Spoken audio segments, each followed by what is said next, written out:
Welcome along to English Park for this Morrison Mitsubishi English Cup semi-final between Christchurch United and Nomads United. It's Christchurch United. They're in their white strip tonight, and Nomads in their away strip of red. The officials today: Aaron Nottage. He'll be assisted by Yash Naika and Ali Muhammad. Well, the Christchurch United side, it's an unfamiliar Ben Graney in goal. He's there replacing a couple of injuries. You'll have to watch out for Riley Grover, who will be solid along the back. Oliver Van Wissel will be on one side, also got some good wheels. The captain today will be Travis Graham, and a couple of other decent players out there in Shago Asawa and Jago Godden, who will look to dominate this game. My name's Craig Crawford. I'm here with Roger Metherell. Roger, how's that Nomads side looking? Pretty settled. Couple of injuries. We start with Regan Frame in goal. Josh Collett on the left. Daniel Metherell central with Hamish Gillett, who made his starting debut on Saturday. In midfield is a pretty set midfield with Caleb Cotton as captain, Guy Reeves and Will Holland, of course. Kim Goldsmith had a good game, but due to the structure of the team today, he pops to the bench, and we have Harry Bushell playing up top with Flynn Holden, who got himself a hat-trick down in Dunedin on Saturday. And the captains there, Caleb Cotton and Travis Graham, have done the necessary engagements. Toss has been done, and Aaron Nottage is ready to get this one started. It's a pretty chilly old 7 degrees out there. It probably feels like about 0, judging by the amount of jackets being in hoodies and woolly hats out there in the Steve Sumner stand. They're all here ready to enjoy this one.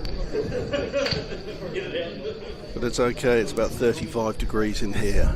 We've got it nice and warm, haven't we, Roger? Yeah. We'll be right. There's no way we're going to do this from outside.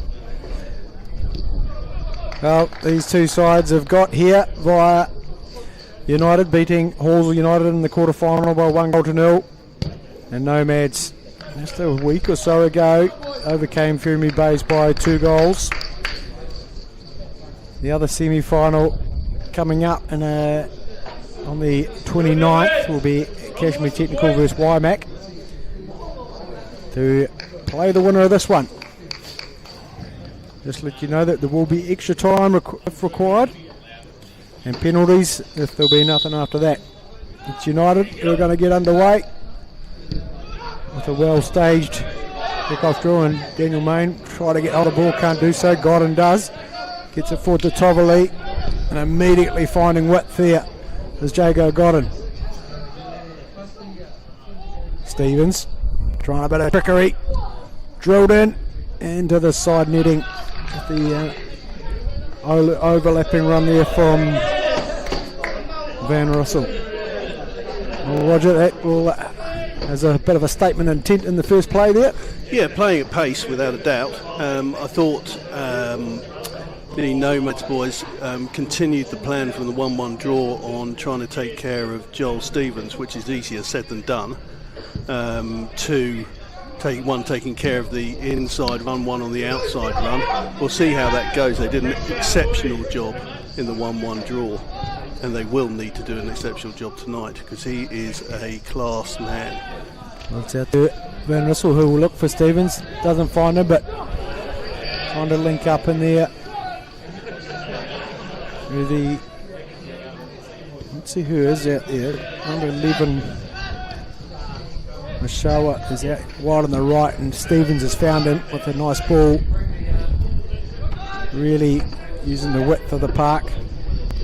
I think we'll see this man on the ball, the captain Travis Graham, controlling things tonight. Showed a wee bit too much there, and that gave Caleb Cotton a wee invitation. I'll have to go all the way back to Graney. Stevens to Godden. And what a ball that is. Overlapping run again, not used this time by Stevens. Wee sharp on the turn as Stevens finds Van Rissel.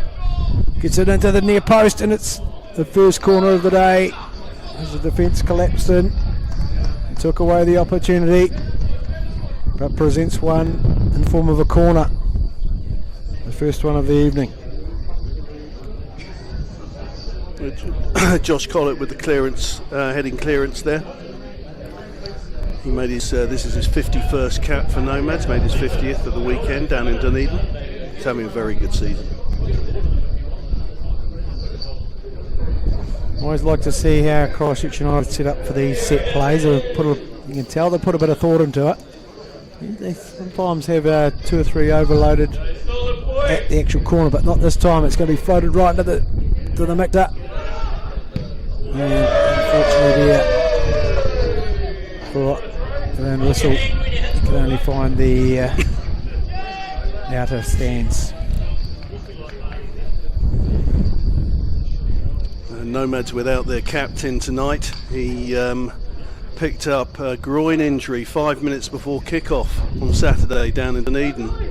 He is a key man for Nomads. He's our leader and a very, very good player as well. So Hamish Gillett came in and made his first start and did a very good job on Saturday, so he's got the opportunity again. Well, Jacob Anderson would have had to be one of the more capped players for Nomads too, wouldn't he? Oh, up to 190. 190 caps, yeah. He's still only 25. Bushell doing well there, but under good pressure for Godden, forces the mistake. It looks like Stevens he does like to drop into those flank back areas as a centre midfielder. Playing alongside of Godden at the moment, really. It's ball through to Tollivlee, dropped down well for Asawa. So he's nothing going forward, so drops it at the main.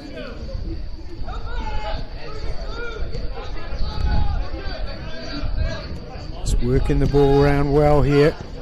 Good pressure. He's got Nomads the ball. Not too hard a decision there for Aaron Nottage.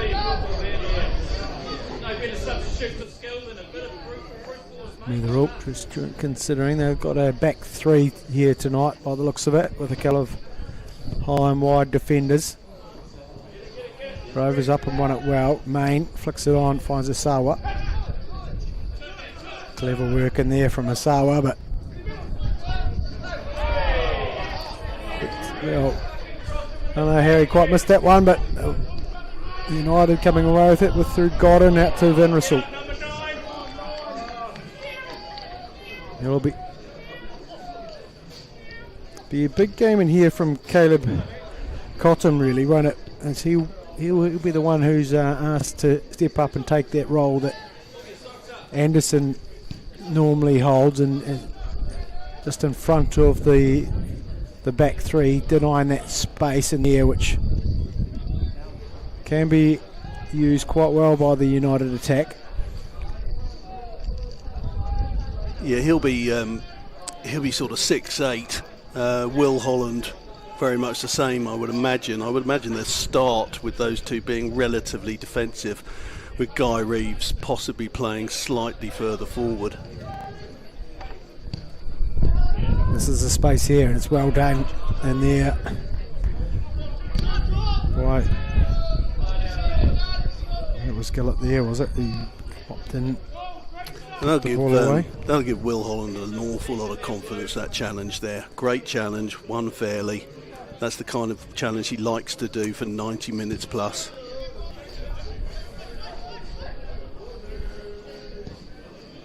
Searching ball forward, Godden's able to get in there. Graham flicking it out to Asawa.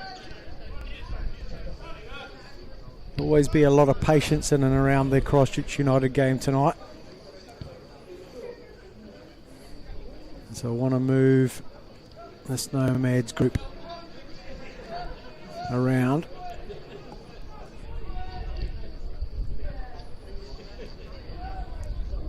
Nomads' challenge will be to see if they can hold the ball for a decent amount of times, even if they're not going anywhere. Just retain position.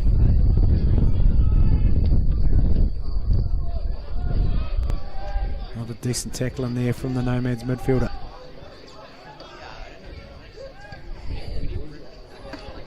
Hold trying to keep the ball down. Now goes about his work in the back, and he does that so well. Holland trying to get it forward to Holden, but no luck there with the control.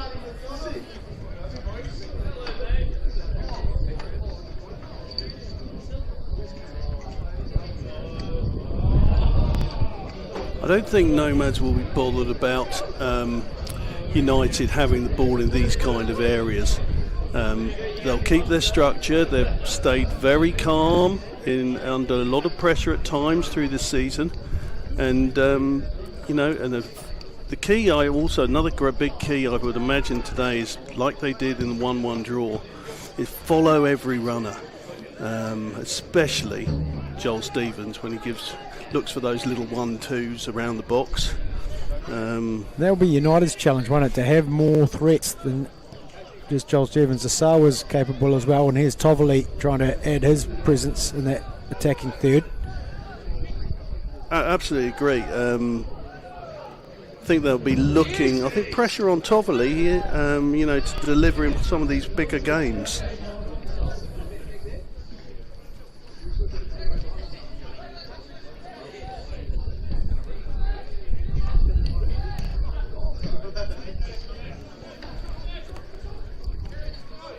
You can see the setup quite plain and simple there from Nomads. They know where each other is. It's just got to stick together to try to avoid being broken down by these short passing game. The thing I like about Christchurch United, they'd like to play it tight. When they lose it, they get in hard, don't they? They get in immediately, quickly to win the ball back. We've seen it. Riley Grover gave the ball away before. Gordon gave it away. Immediately they're pressing the ball again. And quite often they're able to get themselves back into position. I think you'll see that from both sides. And I absolutely agree with you about United. I mean, they do like to keep the ball, put passes together. But they can become frustrated quite early on in games if they're not getting their own way, and that's the challenge for them. It is, yeah. And also for United, often at times they're somewhat resistant at times to take the risk to score. I.e., whether that might be getting more numbers for than they ordinarily would, or trying something, a wee bit outside the book, that might come to the game, like the wee flicks and stuff like that. They might not be the other sort of things that bring goals. Risk something to create a game. I absolutely agree, and there's been examples in the Nomads games this season where the opposition have had the ball in that central area and outside of the final third. And Nomads actually don't mind. They don't mind the opposition having that. They get into their patterns and settle in, and they take that pressure. I definitely saw them here last week, and on occasion that they're working as a group. And mid-table teams doing well often do that. And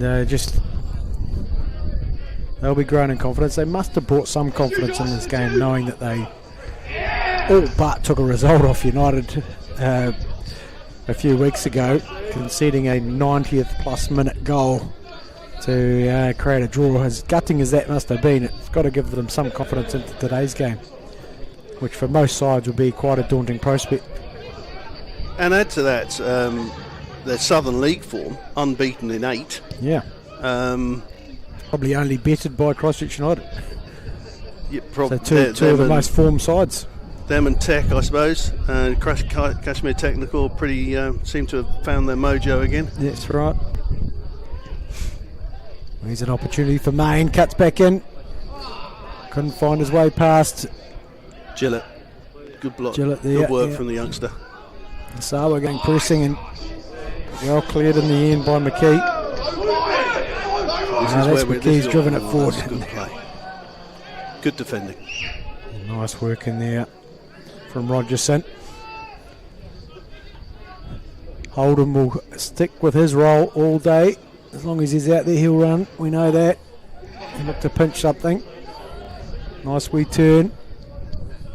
Good distribution from the middle, but well, it wasn't in the end. And Charlie Beale there, just a wee bit loose after some good work.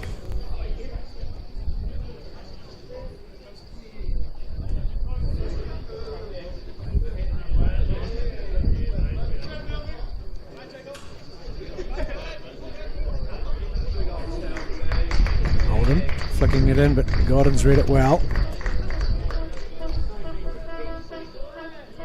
And a bit of cloud out there, Roger. Is that a light drizzle? It's hard to pick up as it goes through the lights there. It doesn't seem to be. Might be just the old sea fog. Christchurch sea fog from the easterly. Well, we've had it all day.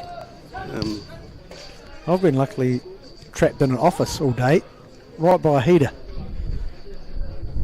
I haven't. Glad we can warm you up here in the commentary booth at English Park. As Main is searched for by Asawa. Not found though. Ball back with Grover. Beale. And that's a key aspect of the game that Nomads are going to have to do 100%. Where you saw Will McKee tracking back with a player. Every runner has to be tracked by Nomads. Stevens launching one in, but not getting it into the danger zone. McKee.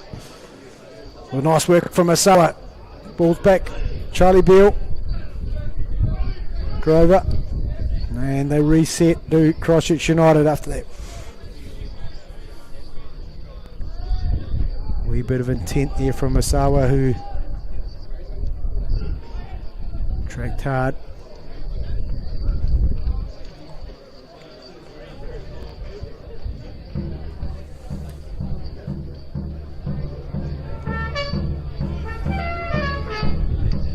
Oh, the orchestra's arrived. Pick that up on the audio. We'll just have a wee look at the Morrison Mitsubishi Rudy Fitzpatrick Cup semi-finals coming up on the 23rd. There's UC football against NW United. There's a ball goes through for Finn Holden, but Graney covering that one well. And the other semi-final on the 6th of August will be Selwyn United versus Kashmir Technical.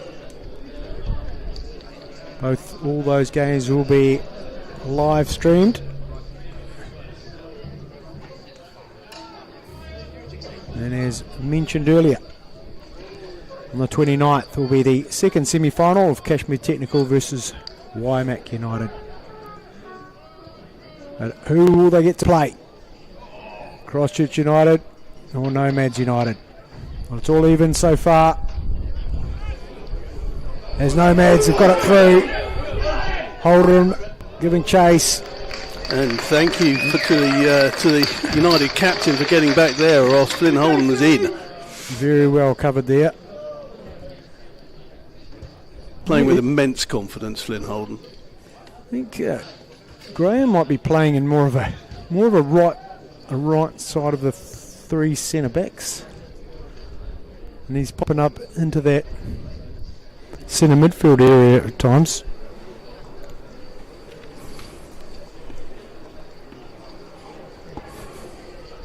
Flicked on well, it's in the danger area, and it's Graham again. It's not over. The danger is still present, and it's somehow gone wide.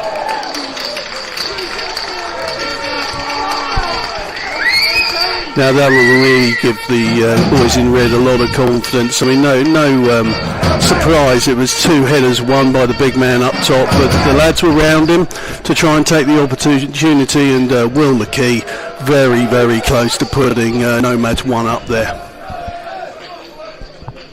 Those kind of opportunities might be looked back on, but we'll give them confidence for the moment. Asawa back into Grover. Can they find a way out? Every United player has got someone in red hunting them down, and we've just got maybe a wee bit of contact in there between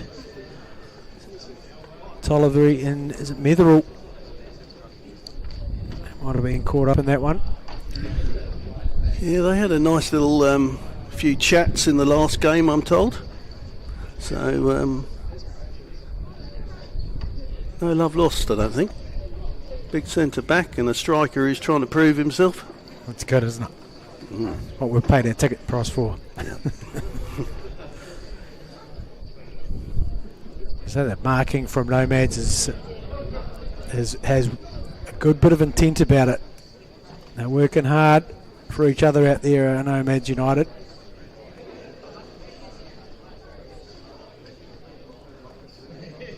Might be a little finger.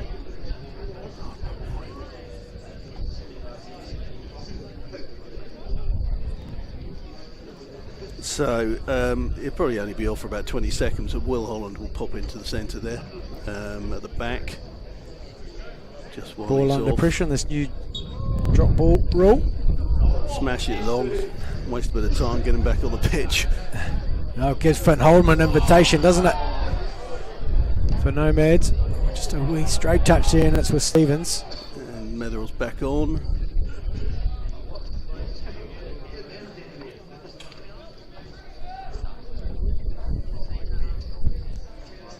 Graham popping out on this right hand side, but they're going to continue down the left. Rogers, Van Rissel looking for the forward runner Tovoli. And Hamish Gillett coming across there.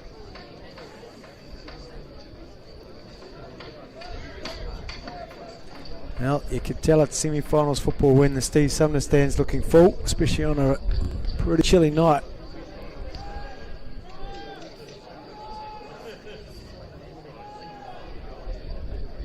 Main is caught offside there. The ultimate coach's frustration. Yeah. Offside when you shouldn't be. Yep. Those long balls up towards Finn Holden. As a Nomads supporter and talking on behalf of Nomads, they will make no apologies for playing that kind of football. Played his Because strength. the United boys are going to have to do things right all game. Could they make a mistake? So the key player in that sort of environment is going to be Harry Bushell, isn't it? Because the target man is clearly Finn Holden. And so the work that Harry Bushell can do, the energy he can give in and around that, pick up, get beyond and pick up a flick on. Yeah, Harry Bushell is in ahead of Gus McIntyre, who has been injured, and Caleb Johnson. I would say predominantly for his work off the ball. I mean, he's playing very well on the ball, but off the ball he's extremely disciplined, tracks back, never rests, and against a team like this, that's the kind of player you want from the first whistle, I would say. Some pressure there on Grover, and he's cutting down the combinations there a wee bit.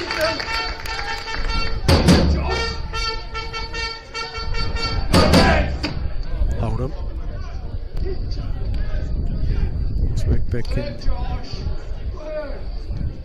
And a bit what's found here.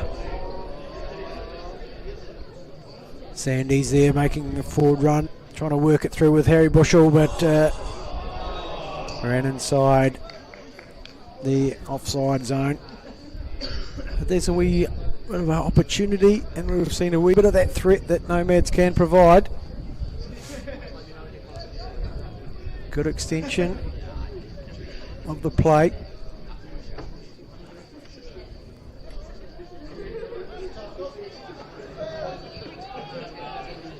Graney just leaving a wee bit close for comfort there. See, there's a few balls going straight out at this early stage. We're 20 minutes into it, and it is relatively even so far. Neither keeper really been tested. Probably Nomads have had the better of the opportunities. Well, just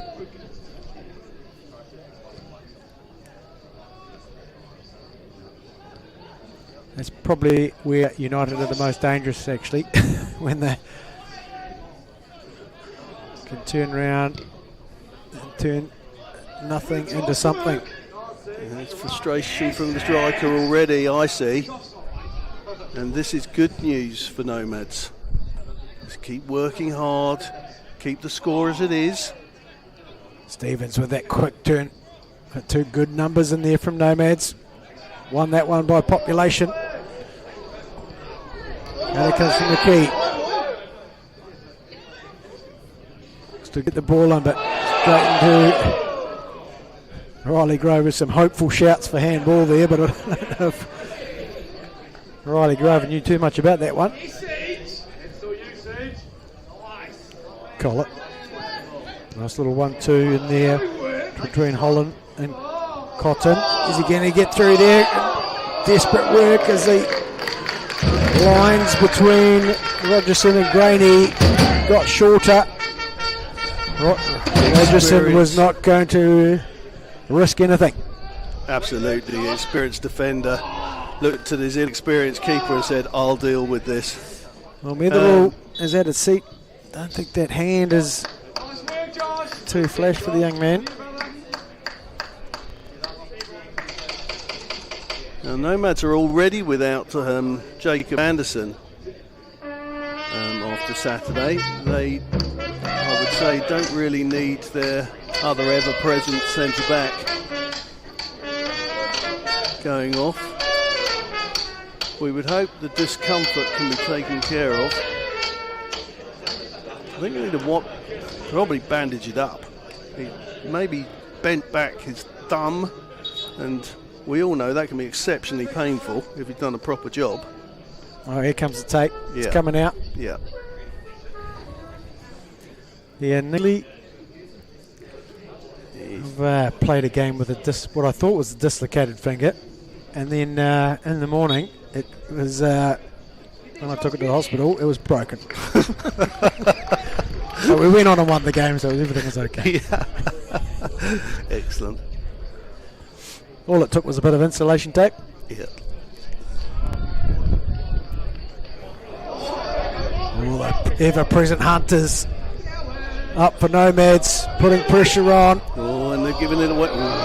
Crucial toe in there. This could be danger time as Stevens is released. Nomads playing a game down and offside. That run. The assistant referee has rules of waiting until they've engaged with the ball. Just keeps everybody on tenterhooks. That one would have been in a coach killer, I would suggest. How did you not keep the quickest man on the field? Can't keep himself onside. Yeah, just about to say that. Your striker is normally quicker than the defender, and just the golden rule. Give yourself a yard. You'll probably beat them anyway. Well, I haven't spent too much time as the quickest player on the field, Roger, and I'm not sure if you have or not, but when I was about 12. 12, right, yeah, those days, good old days.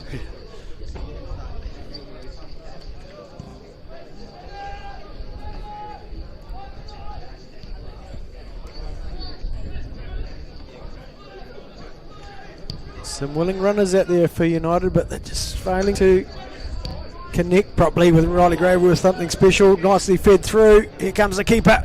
It's well defended in the end. Metherall's back out there and just holds his position to give his keeper Regan Frame a good look at that one. It's almost Regan Frame's first touch. I think it might be. Well, no, must have had a goal kick or two. I think he did. Yeah.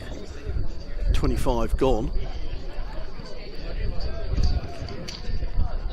Well, the pace of the game is being Each team is matching each other for the pace of the game, as you'd expect. No one should be tired out there just yet.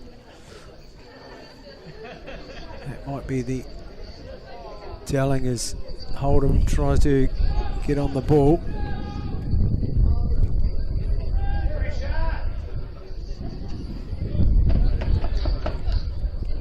Tollively putting pressure on. Asawa's there too, gains it. Got a bit of go forward here to Christchurch United. Asawa opts to slow things down and restart. Main dispositioned in there. Nice work in there. Good recovery from the Nomads boys there. That looked really dangerous on the break from United, but recovered well. There was a situation there where maybe the risky ball, it might not have been 100%, but they had the numbers. It was 2-on-2, wasn't it? And a wee chip over might have given Tollively a wee contest. If we could get that ball in between keeper and defender, yep. You never know what can happen. But at times continue. you just see them just opting for that safety of possession.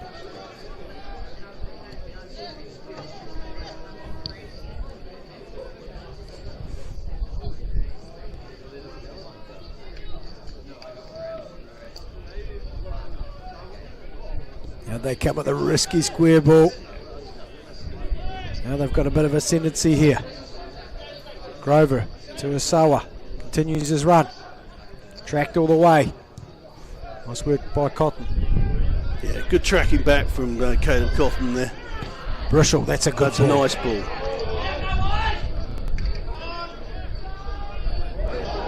Forward. Come Nomads. Hold him in the box. Right, well run. And nicely done by Rogerson. Might just see the youthful exuberance of Finn Hold'em. The contest with the experience of Josh Rogerson. Stevens and Asawa teaming up here on this right hand side. Nice work in the end there from Holland. Again, doing very well defensively at the moment as William Holland.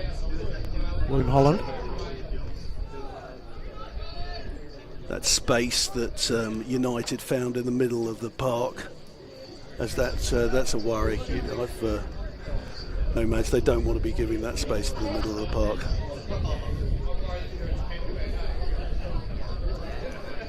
But they recovered well. That is the risk that Nomads, if they get a wee taste of that opportunities coming their way, they can start launching things a wee bit more, which in the end can just offer up some space as Main. Goes to Van Rasool.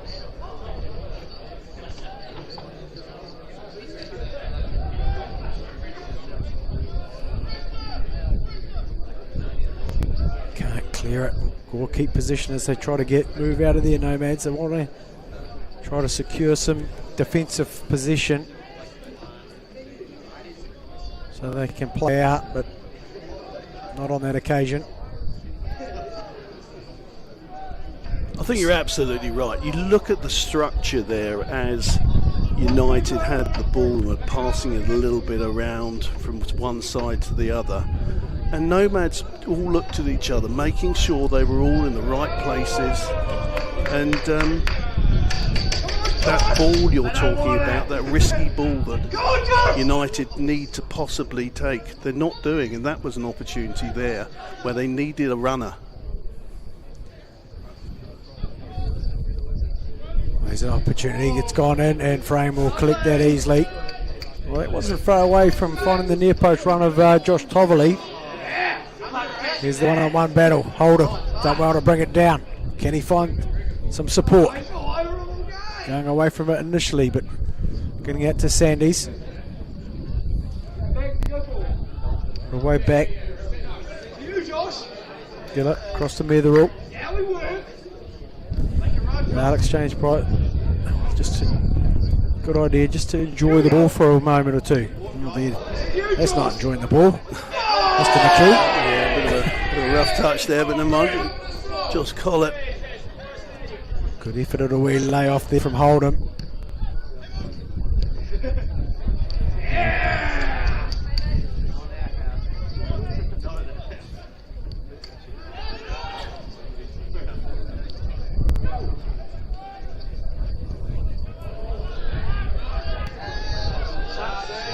from Collar.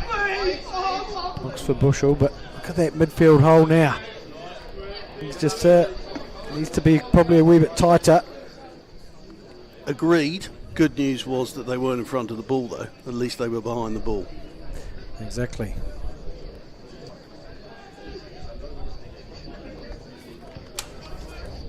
It is quite noticeable that Nomads are taking good care of Joel Stevens at this early stage. So as a coach, and I'm talking about the United coach, if he's taking 2, maybe 3 men when he's getting the ball, that's an opportunity to make sure that somebody else is running off him, or 2 people are running off him.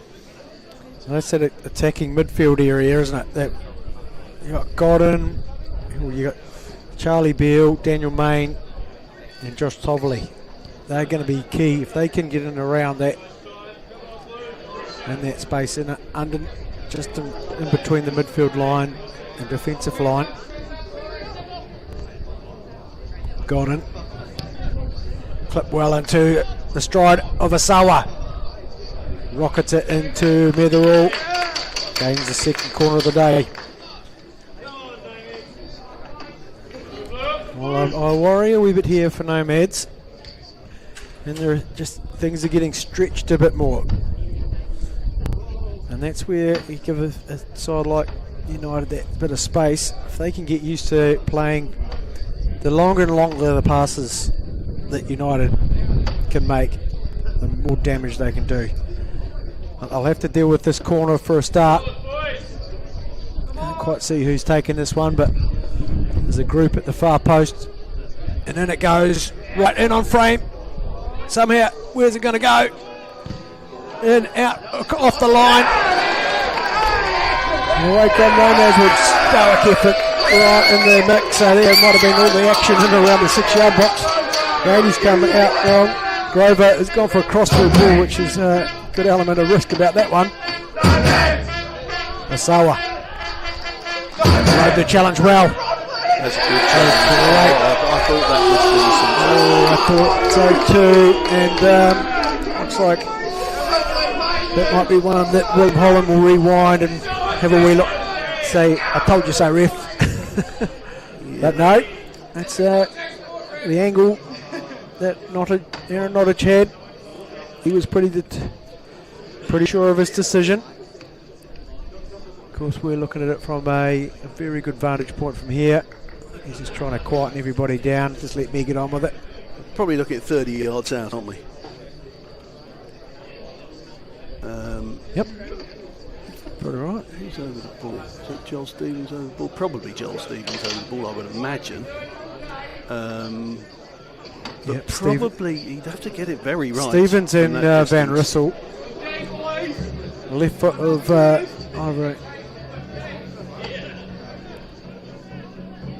Oliver Van Rissel. Maybe, no, he's been called off. Stevens is going to step up and go for it.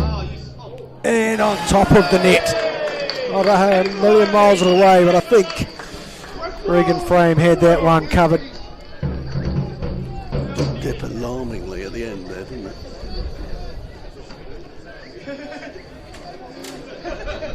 But that came from Asawa turning and running at the middle, not just passing it off and doing the pretty passing thing, doing something a little bit different. Yep. Bushell trying to find the room, but I would like to see Harry Bushell just push that past him and be really basic and push and run. Toverley slipped it wide to Asawa, who couldn't take it away with him.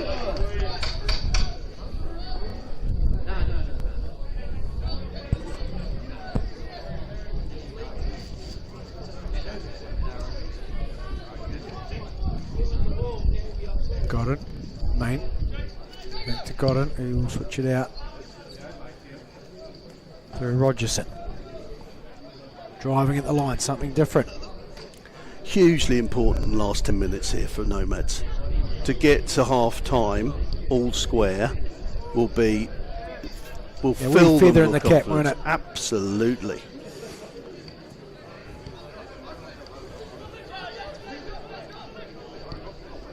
could get United second guessing themselves.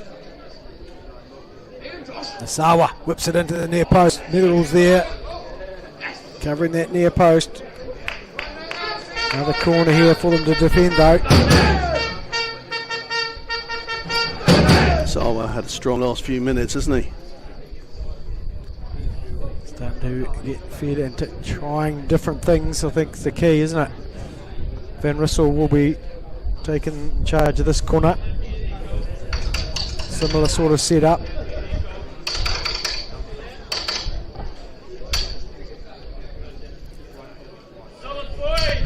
Nomads quite well, very well at the last opportunity. This one's right into the great punch away from Frame.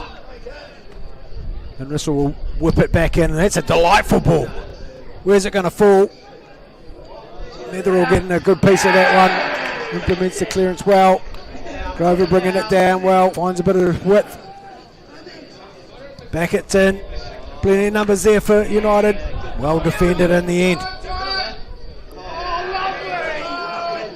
End-to-end action. It's got a wee bit of a cup feel back into it. McKee. So then Graney with plenty of numbers on him, and it was good pressure. Where's the ball going to end up? It's in the hands of keeper Graney. I'm not sure he knew too much about that one. Out jumped in the end by Hold'em. Not overly convincing from the goalkeeper, to be fair, but I think it's got big on him, and that big thing was Flynn Hold'em. absolutely. Just to have distracted him. Main. Just failing to keep possession there in that transition space. This is an opportunity. Yes, they're sending Metherell and they're sending Collett up. We'll miss Jacob Anderson in this situation. Jacob Anderson, you're not the tallest lad, but he does get on the end of these. But this is an opportunity. Decent delivery. Flynn Holden, Daniel Metherell are the two bigger guys there. Let's see what Caleb Cotton, I think, can deliver. Cotton puts it in. Right to the mix of Grain, and he considers it but doesn't go. Someone's down for United.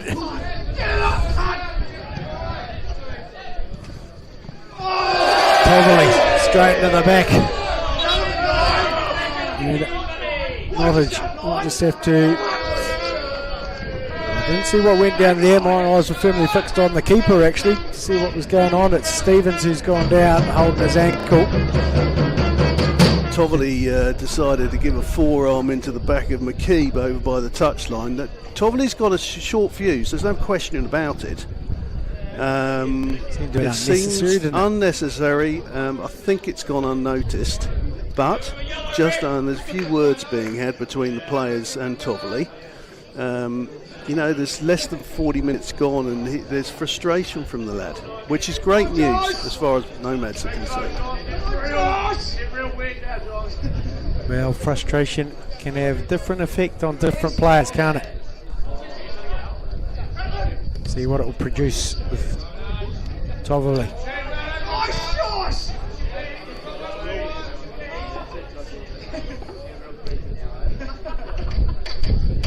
Sandys going for the near post. Found Bushell.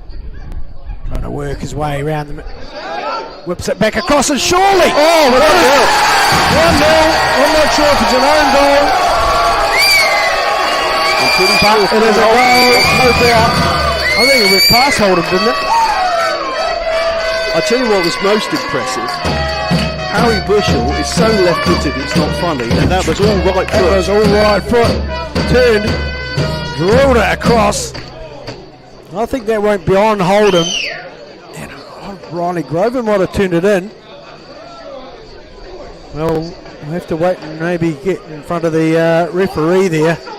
But there's only one thing better than going in at 0-0 for Nomads. They could be going in at 1-0 up. 40 minutes gone, I think, is it? 41 gone.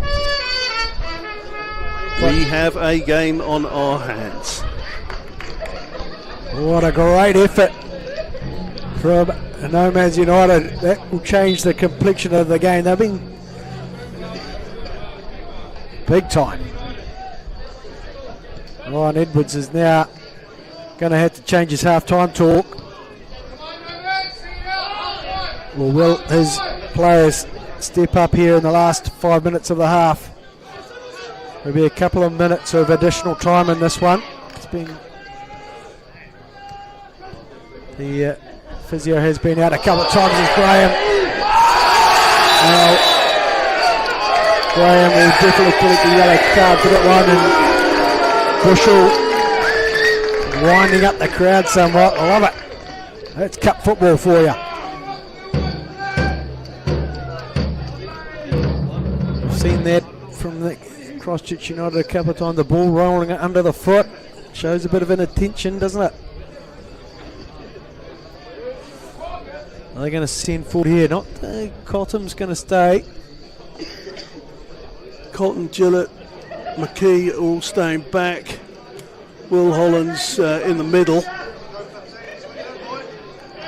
It's a wee bit further away, this one. It looks like a decent delivery. The flick on. Holding was up. It's a contest out there. It's good to see. Sawa can only just put it out for a Nomads throw.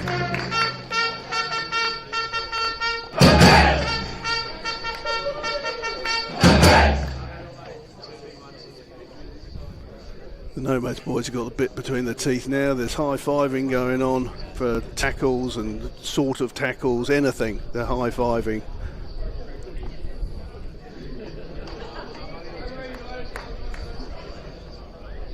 And maybe just milking some time with the old shoelace tying up. We'll have to tie it up again. Good to see those enterprising work in there.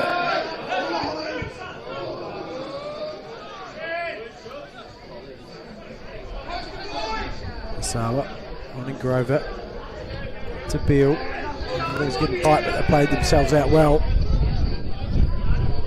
Beale into Godden. Checks his shoulder well, finds a Sawa. Good work in there from Bushell again. Away comes Reeves, finds Holdham in some space. One-on-one.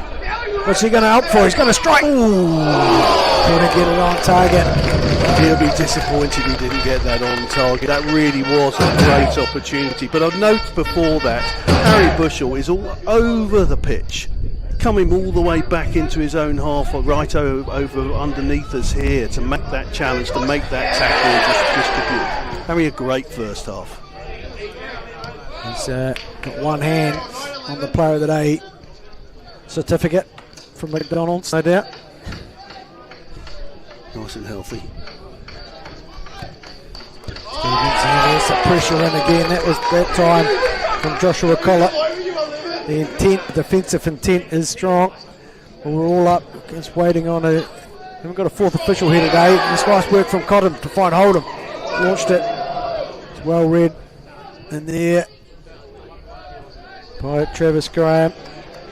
And we're into the referee's additional time now. I'll predict a couple of minutes, maybe 3. Netherall got attention on a couple of occasions.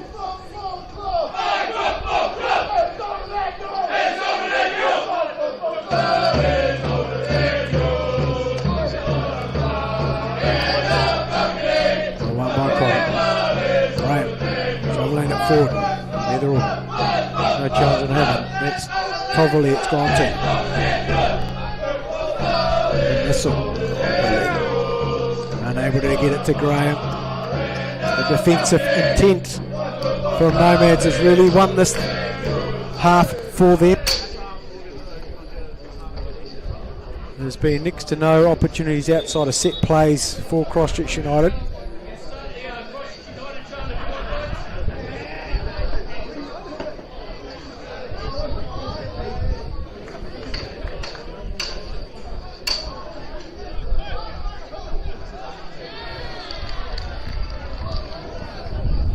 Just a reminder what we're looking at here.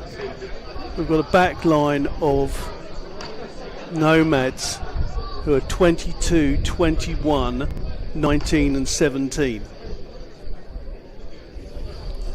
All very experienced players though, haven't they? They've been in and around this group has been in and around Southern League football for a number of years, or a couple of years now. As you said earlier, there's plenty of caps out there, been steadily getting about their work. Stevens coming back to get involved, wanting to ignite something. Van Rissel sees the runners, decides not to use them. Got it into Grover. And Stevens has come out this side to see if he can get some luck. 40 goes. With the trying to deliver, but good foot in. Runs at the defence. 1-2 with Beale. Got to Godden. Doing the foul well there. And that's half time. Stevens going to get himself in a book unnecessarily. I'd say that's a little bit of wind-up work there. Say Will and has milked that one good and proper. So the star players all up yellow. There we go. Well, we've made it to half-time here in the Morrison Mitsubishi English Cup. And it's the underdogs, Nomads United, who are 1-0 up over Christchurch United. Well, get ready for the second half of football. It's going to be a cracker. We'll catch you in 15 minutes.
Welcome back to the Morrison Mitsubishi semi-final of the English Cup between Christchurch United and Nomads United. Well, Nomads, the happier team, going into their changing room, 1-0 up, and that's brought a couple of changes here for Christchurch United. Looks like Joel Stevens and Daniel Main have gone to the bench, and Geordie Tassip and Isaac Walker have come on to replace them. I can't see any changes for Nomads. I think they'll stick to what's working for them, and their defensive intensity and determination has got them where they are so far. Got it. To Van Russell. So Isaac Walker here, playing wide on the right. Got it. Back to Rogerson. But educated ball there for Van Russell. The cover defence is there. Tolliver unable to bring it down. Where's it going to fall? Tassip gets away his first touch. Grover. Nicely cleared. Good work in here from Reeves.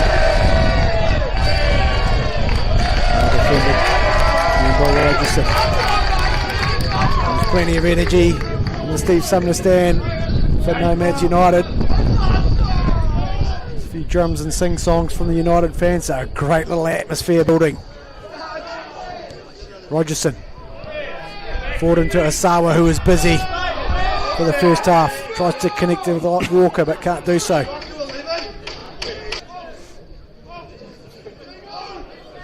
See what sort of energy is going to be brought to the game here as Beale tries to turn things on. Can't connect though. So what, 3-4 minutes gone, second half, we're looking at one or two runs individually, centrally at the centre of Nomads, maybe a new ploy, and also like the first half, starting really fast, trying to start really fast. You just feel if Nomads can just get through this first 10 minutes just like they did in the first half, that will really make a big difference to the to potentially this half. Rover giving it away. Finn Hold'em with a wee chance, but it's Graham there again. He had to make a contribution in that back line a couple of times. Brought the first corner up for the day for Nomads United. We'll see what sort of problems they can present this Christchurch defence. They're in no hurry. I think that would be one of the things written on the whiteboard down in the changing rooms. No hurry, boys. Let's make sure we're solid. Take our time. United 11 in the box. Now on it there. Wait and see. Everybody's in the 6. Bottoms up and won it. Grover, considering if he can get there, can't do so. Well, I don't know what was said in those change rooms. I'm sure Matthew Jansen would have been plenty of praise, but he would have been reminding that the intent of that first 45 minutes needs to be the same here. There's no use buttoning off and just sitting in behind as Finn Hold'em brings the ball down, look for some space to try to get a corner. Couldn't do so.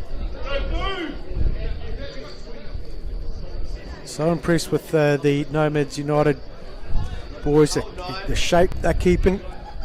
They're in the contest every time. Graham with it.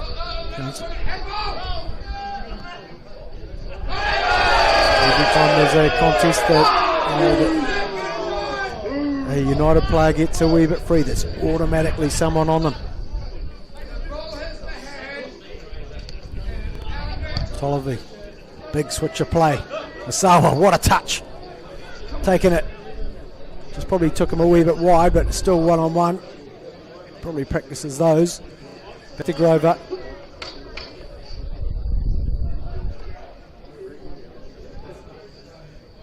Double teamed out there, Asawa. They might be just, now that Joel Stevens is out, they probably know that Shago Asawa is one of the danger men, and he had a great first half. There was a lot of threat coming from him towards the end of the first half.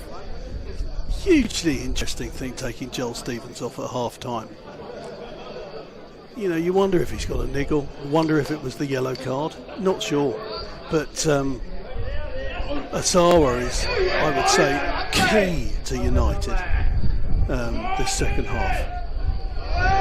He seems the person who's going to create something potentially.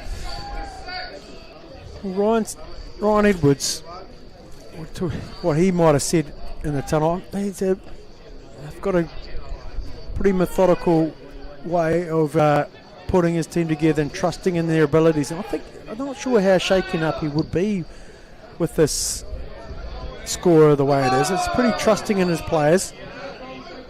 He'd be pretty confident in the ability of them as well. As the ball's in. Oh.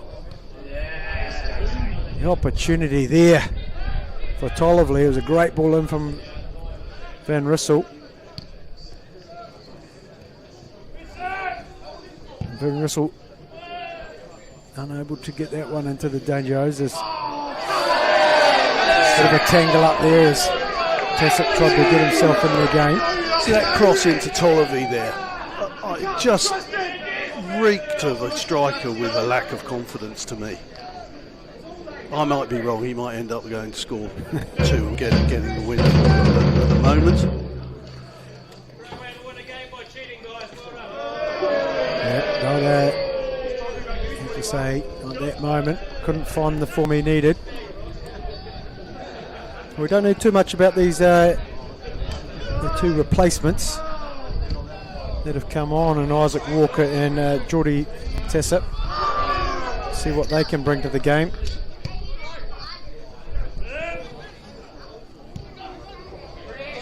Graney under pressure once again from Hold'em. Nice work from Beale. Launch forward. This is one that might just fall in between, but great work from Frame, covering the top of his area. Takes that opportunity away. Tessop gets rid of one. Can't find the will into Tolliver. Very calm from Gillett there. Good work from the young centre back.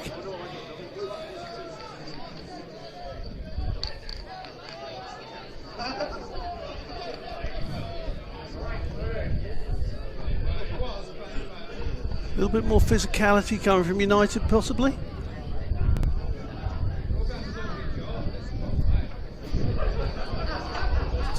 They keep working at those tight areas, and I think Nomads have done well to really populate those. As soon as United are looking to play in those tight areas, inviting people in, Nomads are coming with a it seems like with the spare player, really putting pressure on it.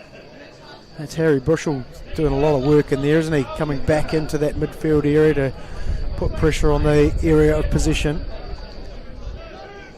Beale launches one forward, but can only find Collett.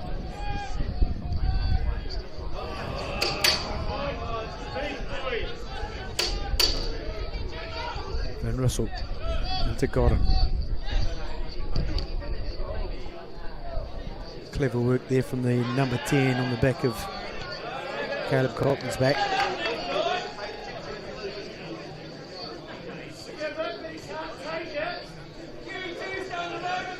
Tassett combining well. Got a couple of nice touches, hasn't he? Look at Vitolovi. It's with Tassett. Going wide to Asawa.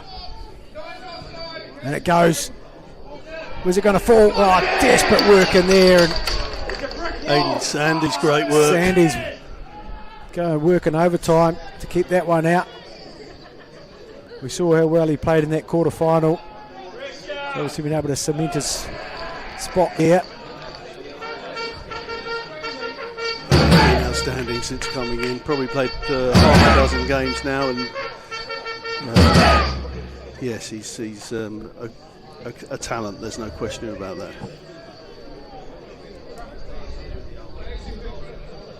Only one player in the box, two players in the box there. Sawa trying a bit of trickery to get beyond Reeve, but can't do so, and he clears to a vacant spot on the field. Rogerson. And Russell. Gordon. Dropping deeper here, United to be able to work well. This has created some space forward. Stretching the play. It's into Rogerson. Tollively, sorry. Unable to. Well, that's good work from Flame, isn't it? Immediately pouncing on the opportunity to get the ball into the security of his hands. I thought that time Tollivy almost had a beautiful touch with his chest. Just got slightly away from him, but. It was nice work from Holden, wasn't it, to put pressure on. He does it again. That's a good little contest in there.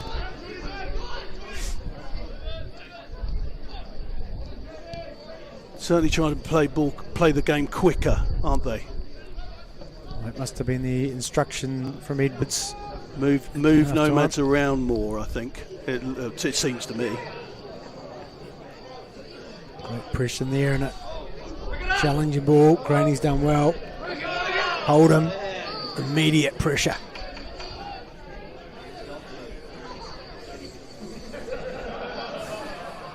It's going to be interesting. Someone's going to have to step up here for United. It was on Friday night where central defender Ben Stroud, I think he may have wandered outside of set plays, wandered into the opposition half once, and it was a cross-come shot that gave them a 1-0 victory over Fairmead Bays.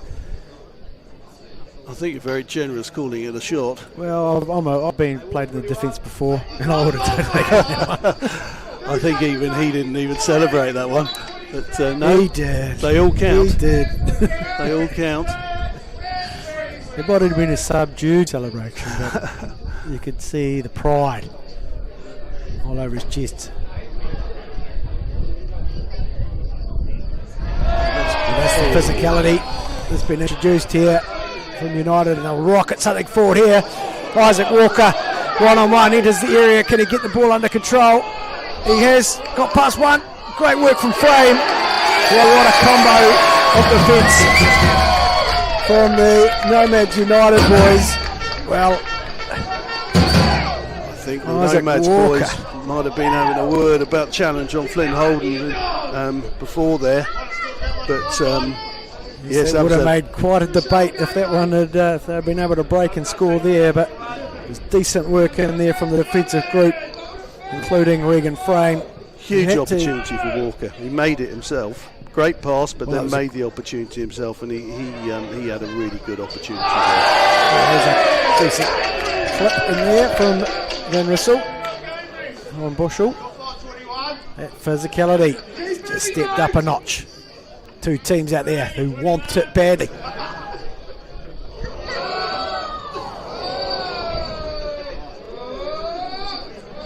Even the crowd starting to ride this one as a double press on Rainey. Gets rid of it well.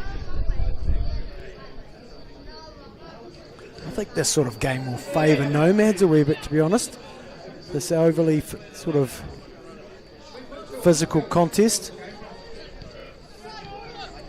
The key is that the referee makes the right decisions when it gets really Walker with a great touch. Finds Van Rissel on the overlap. And it goes. Well defended. Walker and Tolap have brought some real energy to this United team at the beginning of the second half. Youngsters, no fear, being told to go out there and clearly Express play yourself. their normal game, exactly. And yeah, quite impressive at this stage. Yes, as we were talking previously, who's going to ignite this for Christchurch United? There's going to be someone out there who have to make some of that, and it could be one of those two that have been newly introduced here at the half-time break. I'd love to see Jago Godden also just step up the intensity. We know he's got a decent amount of experience about him, having played a bit in and around Everton when he went over to the UK. Unfortunately, a couple of injuries there impeded his progress as Flynn Holdham tries to hustle and bustle and get on the ball, and he's done well to get position back as Nomads go to work inside the 18-yard box. And shoved over there by Godden. Not the kind of introduction that I thought he might have. I have to say, turn. That's the And dangerous what a wrestle thing. that is. And what Nothing's going to do. He's going to pull that one up. He's getting himself into contention. You're absolutely right, Craig. The physicality side of things, while it might pay off for United, time will tell, is not going to bother these Nomads boys whatsoever.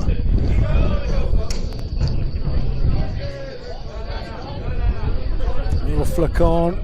No one there for Tessep.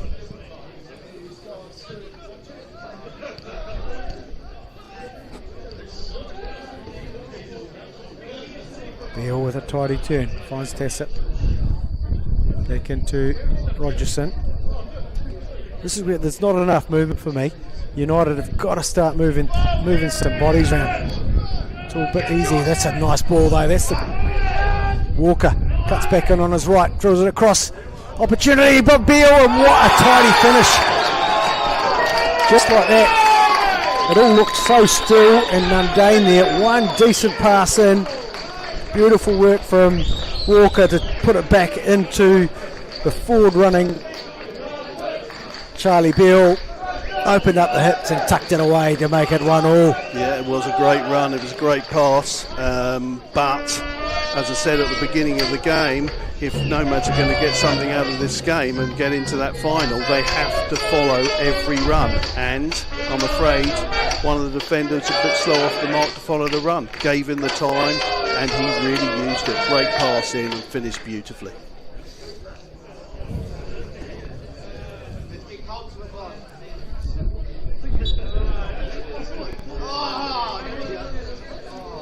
Well, we'll remind you, ladies and gentlemen, this one, if required, additional time, 15 minutes each way, will be used. And after that, it's the penalties. We're at the hour mark, so still plenty of football in this one. And I'm sure that the confidence will not have left Nomads United, but in saying that, Tassip's got his opportunity to pounce on a loose pass, turn it into attack. Walker hustling and bustling, cleared in the end. This is a very, very crucial 5 minutes. They've got their heads up, United, so they should, and the leaders in that Nomads team have got to keep people focused. Was that gone for a corner? Yep.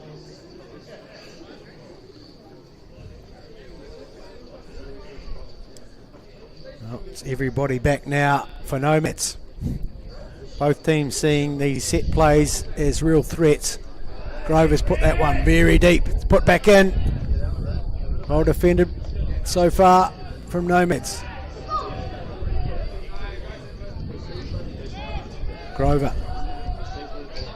Across to the goal scorer, Charlie Beale.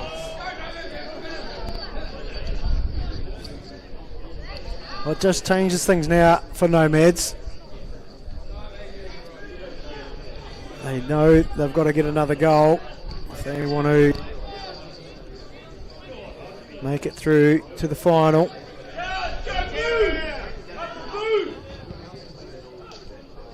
Walker. And it goes. Oliver in there, but well matched by Metherall. Safety from Sandys. Another corner. Frame should have been calling for that. That's an unnecessary corner given away. There's plenty of bodies in there, wasn't there? So Sawa on the ball to deliver this one. Right in there. Well, great defensive header. And launched clear.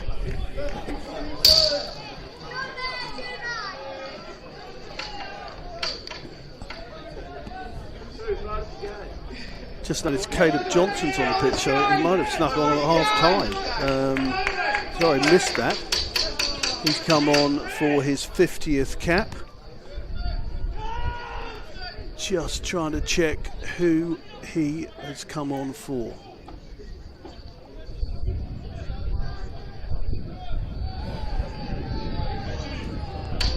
I missed that completely as well. Without a fourth official, sometimes these things are a bit hard to pick up. I think it might be Will McKee has gone off. United sending forward. This is a great run here from Tobley. He's got on the one-on-one situation. Up the right. Outright saving Nomads on that occasion. Oliver can't quite believe it. Now it's Finn Holden's opportunity.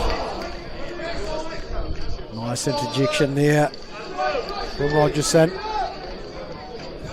That was a end-to-end action. Chance that any striker will want every week. At both ends, mate. But yes, fair enough. Yep, fair enough. That's what I think we could be looking forward to now, as both sides trying to find their way through. The energy seems to be good enough for both teams just to keep the intensity up there, which means the fast break. Interesting move there from Asawa, unnecessary showboating in my book. Rogerson controlling the tempo here. Tolliver back into Grover, out to Asawa. They want it in the middle. Well, won by Sandys.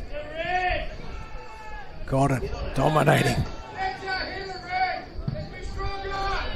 Here's the Nomads opportunity. Nicely won by Rogerson. The Nomads bench is very attacking. They have Tom Stewart, who can fill in a defensive role. But other than that, it's very attacking. Which it's good to see, actually, to be honest with you, because Fenris were able to keep it in. Just Walker cuts back on his right, finds Beale into Asawa, back to goal. Fortunately for Nomads, Van Rissel will get this one in. Is it time for nice work in there from Frame with the clearance? There's Metherall working hard together. Our Nomads.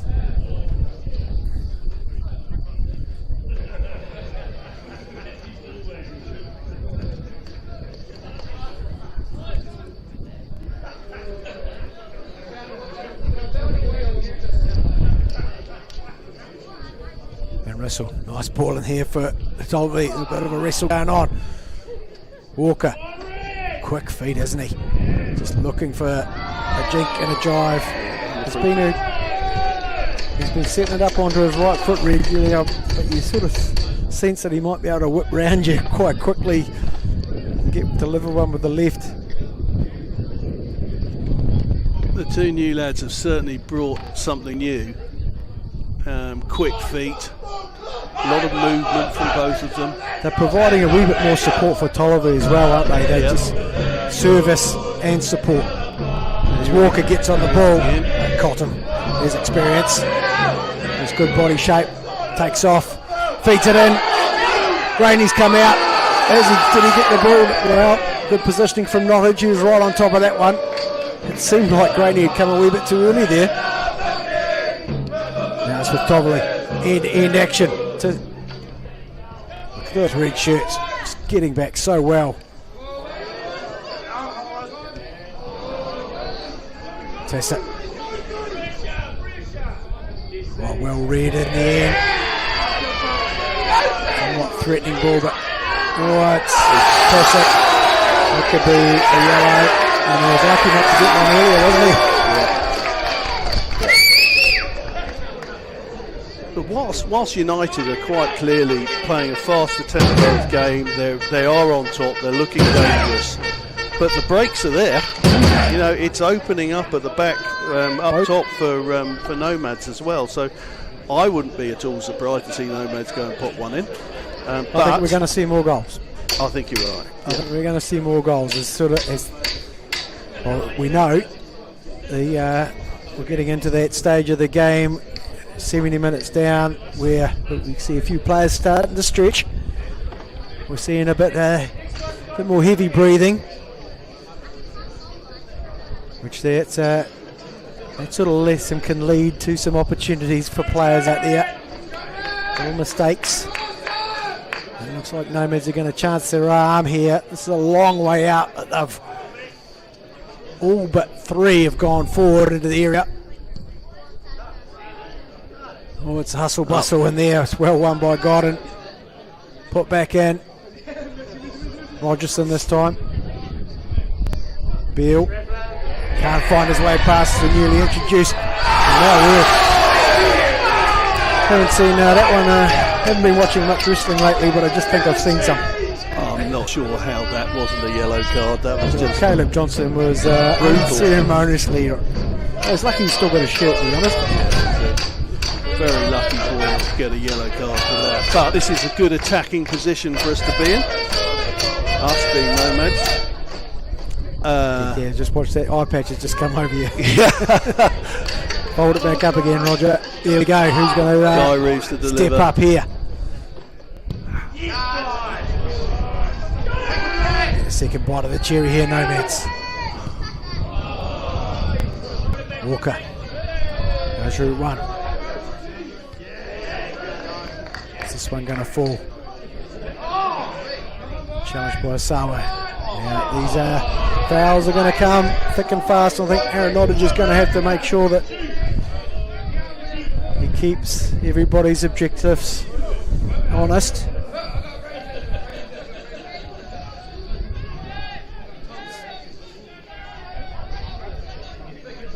Beale to Van Russell.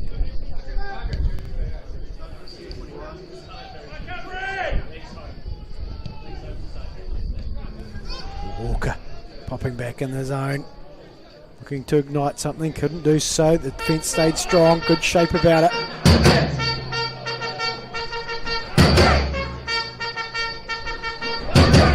Once again defended well by Nomads as Tassip tried to create.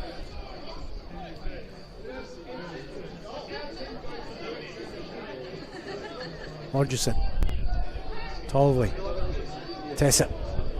Time to get this one in, but closed down well in the end by Collett. Daniel Matherell having a pretty stern word to his teammates, getting them to keep their concentration, keep their positional play well in play. Critical 5-10 minutes.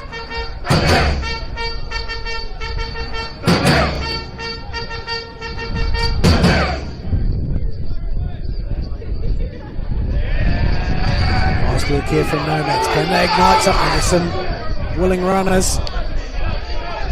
Standing with the ball, just not there to get anything to go forward. Neither all. Oh, some very inventive work there. Clever. Needed to hold that for a little. That was where you needed 2 touches, not 1. But just wasn't aware of the space he was in, was he? Come on, 21.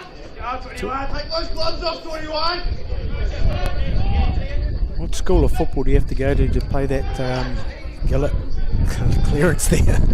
So up and over and skewered off the outside of the book. It's a school of football that didn't exist in my day, I can tell you. Off the square-toed boot. Yeah. The nails in this group sprigs. Just call it. Just call it. You know, you talk about the physicality. I mean, Josh will just lap it up all day. Well, that one had the United bench up in arms, right in front of them. Takes 2 to tango. Well, a good refereeing at the moment, I think. It's he's letting things flow. There's good contests out there.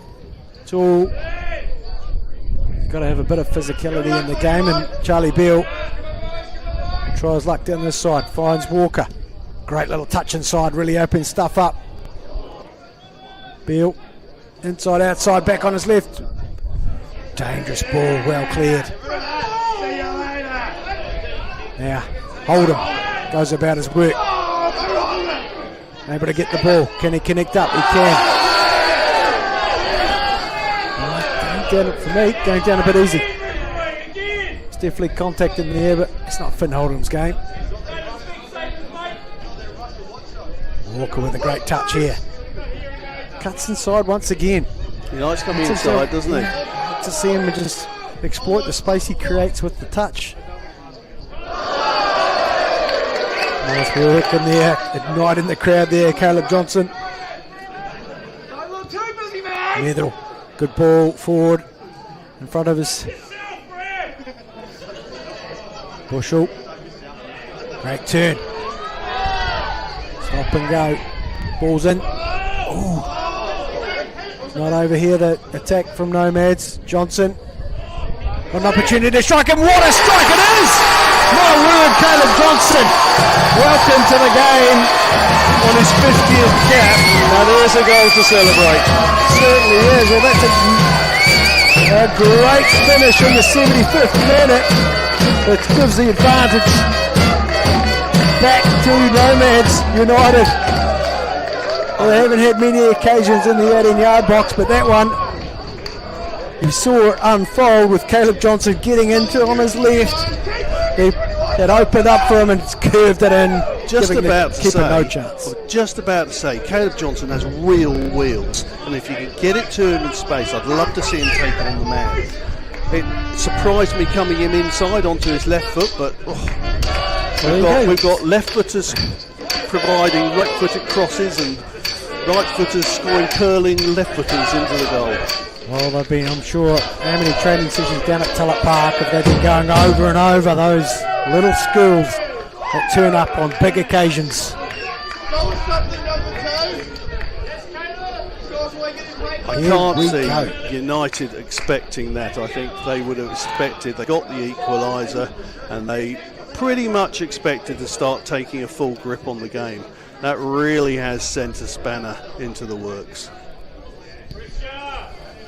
And Dressel crossed the defensive straight again, coping with that. And the centre backs have gone forward. Walker.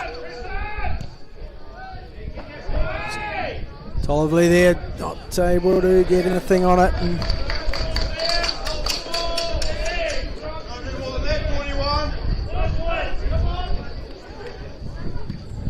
Frame sends it long. The work is to be done by Christchurch United now. What will they change?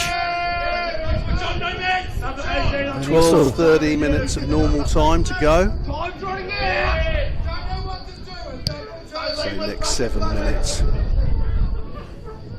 getting down to the last 5, critical. But United have scored many a late goal this season, so it's definitely not over till that final whistle goes. Okay, once again cutting back and showing some fleet foot, but just laying it up to the wrong colour player there. Harry Bushell back into the midfield for the moment, and I'd say if it stays in this score, it'll be a solitary Finn Hold'em up the top, then a 5 and then a 4.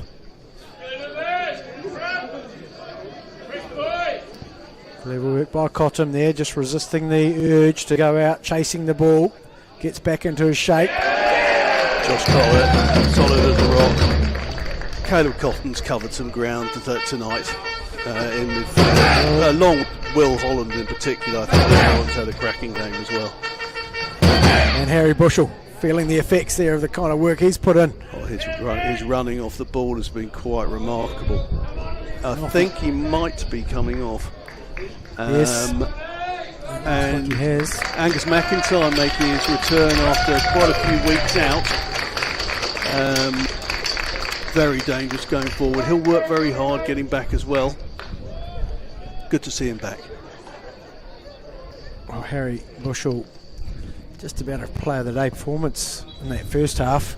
Probably hasn't been as available in the second, but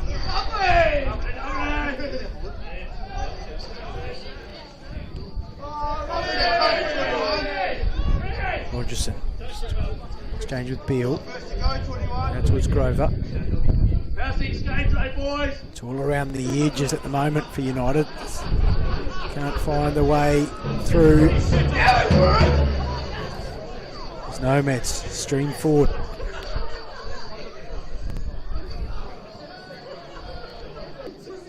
Gordon just opting to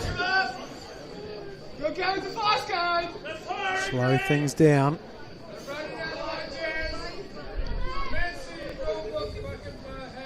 10 minutes to go of normal time. Desperate work again. Stop the ball getting to Tollivley, who doesn't look too comfortable. A bit of stretching required from him as well. He's been busy, working hard. So it's at times he's a solo campaigner up top for Christchurch United. You wonder how that one-on-one hitting the post is going to turn out. Well, the opportunities have been there. Great launch from Rogerson. Back to Grover. Numbers in the box. Netherall throws the big left peg at it. Van Rissel. Back to Rogerson. Drives into the space. Tries a little 1-2 with Asawa. Walker getting a wee spray in there from. That is nice footwork. Asawa, no way through. Solid defence.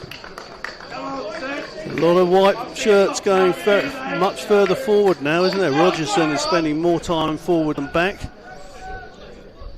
Pretty much playing with 2 at the back now, Grover and the skipper, Graham. Tessip's large touch, just letting him down there. Well, Graham's been quiet, hasn't he? He's usually playing a wee bit higher and a wee bit more creatively than he has tonight. I think it's a resting of the other centre back. Beale goes across. A strike for Walker, but Frame well positioned and well held.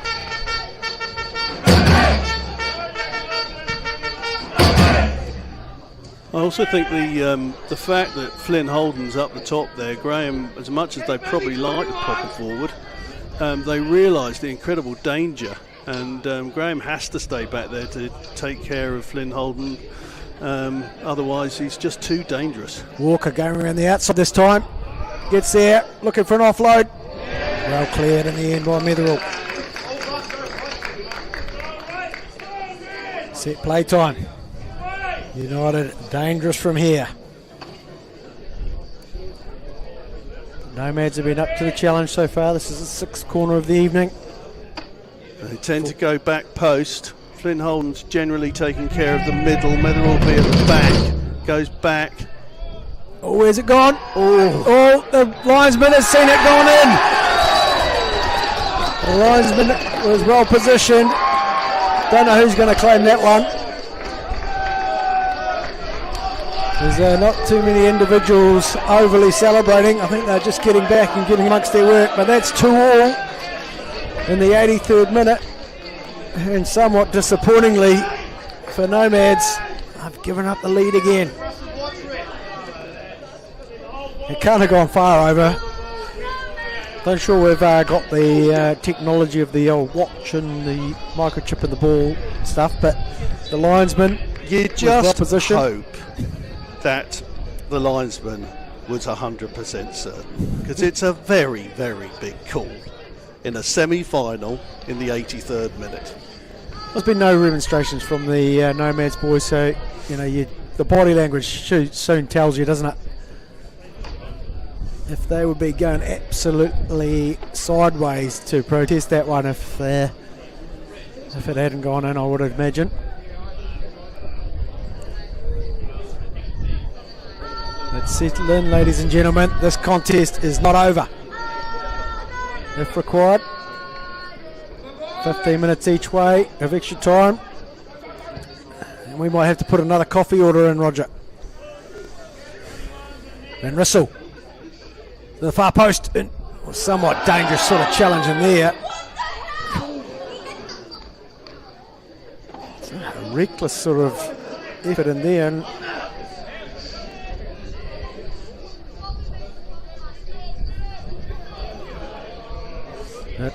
no yellow card required. Did Asawa pick up a card in the first half, or maybe not?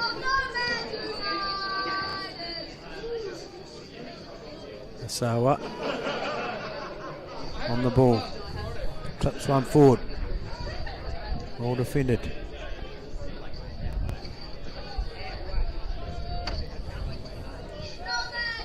Van Rissel got some room to move in here. They just fill the channel to Tassip and Walker. Tassip's going to have a go from range. Didn't quite seem to be in balance, but still got it on target and with a bit of pace. Frame comfortably taking it though. This is dangerous. Losing the ball here. McIntyre needs to find his touch quickly. The ball back, finding room. No, he can't. Well defended. Back into shape. Goes Gillett. And that was an indicator of the determination from Nomads to keep the shape. That was almost the kind of ball we've been talking about, isn't it? The kind of ball they've got to try and deliver to break this resolute Nomads system.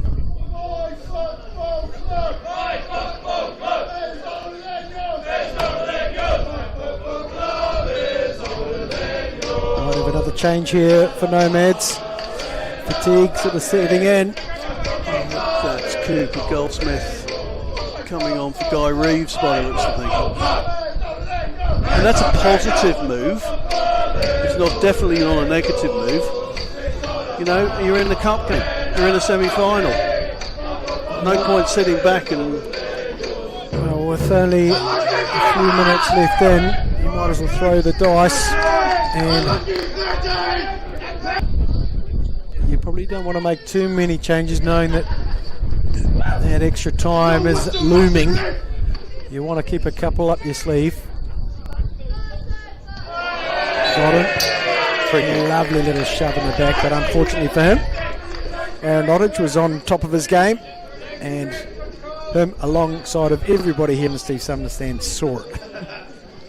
So United have still got Jackson Cole and I see a Henry to come on, two attacking players, while Nomads have Tom Stewart, who's been out for quite a while, defensive player. Decent ball in. Is it going to fall? Got it. So unable to get rid of it. Test it. Laying it back into Godden, who will switch the play. Well cut out at the end. Determined work in there from Collett once again. It's been a real feature, the determination of Nomads United players. About their work and giving themselves a great chance of getting through here. There's a long range effort. Scrambling back is Regan Frame, and my word, that would have been a cracker. It wasn't far Was that away, Tollively? was it? Yes, it was. A collective holding of the breath from everybody here. And I imagine that Regan Frame had his prayers answered as it sailed over the crossbar. Godden and Holden. What a great little aerial contest that is. Godden gets to test it. Out through to Beale. Rolled into Asawa. Once again though, Collett battling. And Tessa wants to watch himself here. He does need to watch himself. He's on a yellow card, and I would say if he follows that up in the next 10 minutes or so with another challenge like that, he could be in unfortunate, danger. but he just about got involved in the free kick as it was getting taken. And in a, you must, on a free kick, attempt to give 10 yards, not charge it down. Luckily the ball was rolling. And he didn't get involved. Just going back to the benches, I think Nomads, they can make a change. I'm not sure. The young one defensive player, one inexperienced player to come on still. I think the word will go out to those on the pitch. You're doing really well, boys. Oh, Tollively there with a bit of afters. Unnecessary. No, thank you to their Nottage.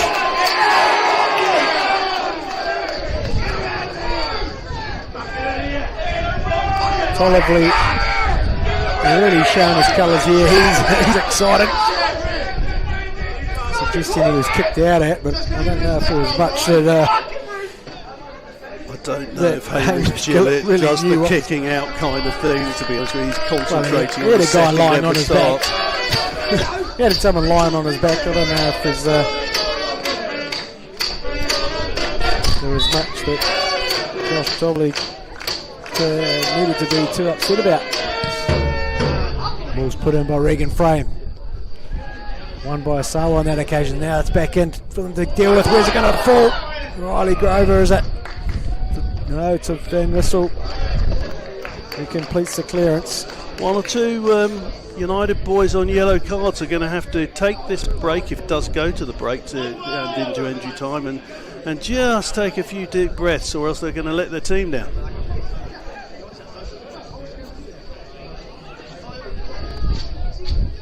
Yes, they'll want all 11 out there, and this will be rolling through the head of Coach Ryan Edwards. I've got 3 yellow cards out there. Well, 2 now. Stevens obviously on the sideline.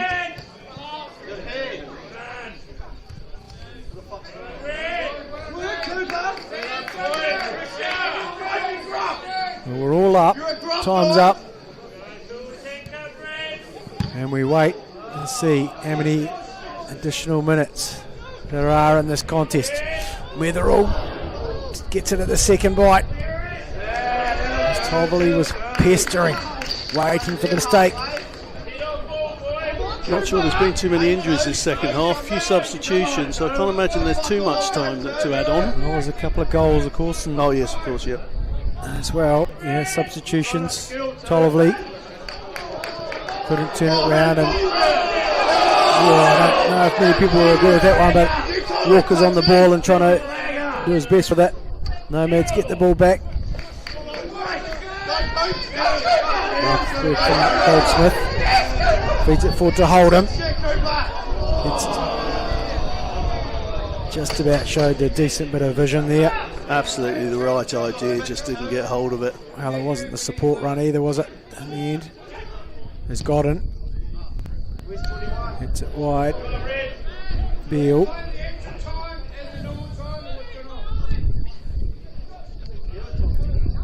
Really haven't exploited that wide spaces as much as they could here tonight, United. Tassip turning inside once again. He'll have a go at this one, and it was great save in there from Regan Frame. Definitely the save of the day so far. And definitely needed. That was dipping under. That was going in, no doubt about it. My word, out of a great little turn in there from the newly introduced Geordie Tassip. Well, he's been out there for the whole half, but newly introduced to us. Haven't seen him play before. But really showing some great skill and vision. So we've got the left foot. Volley Van Rissel to put this one in the mixer.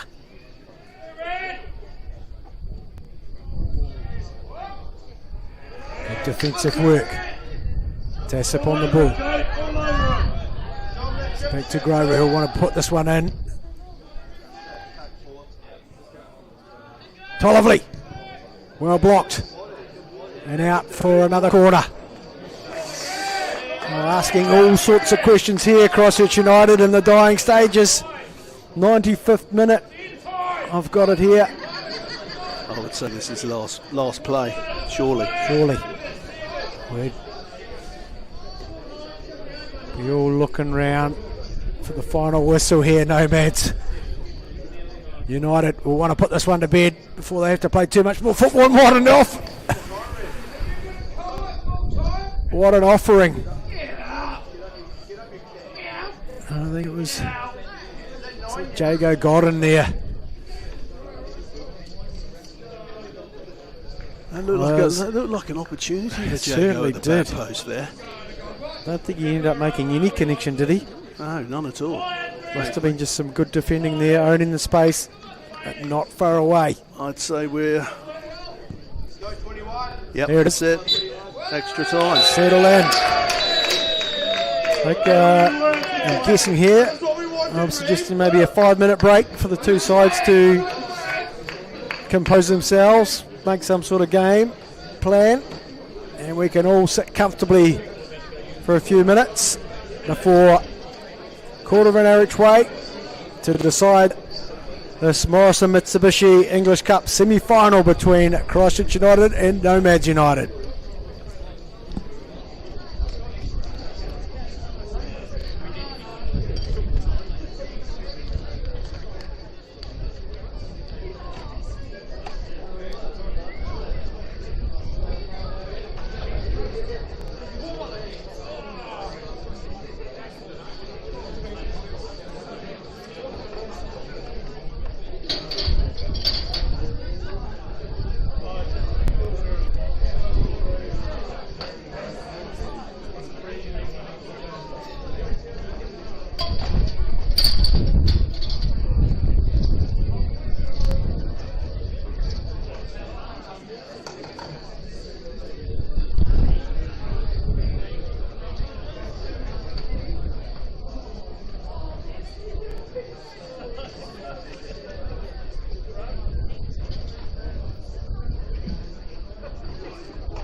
Well, here we sit on the first of the Morrison Mitsubishi English Cup semi-finals.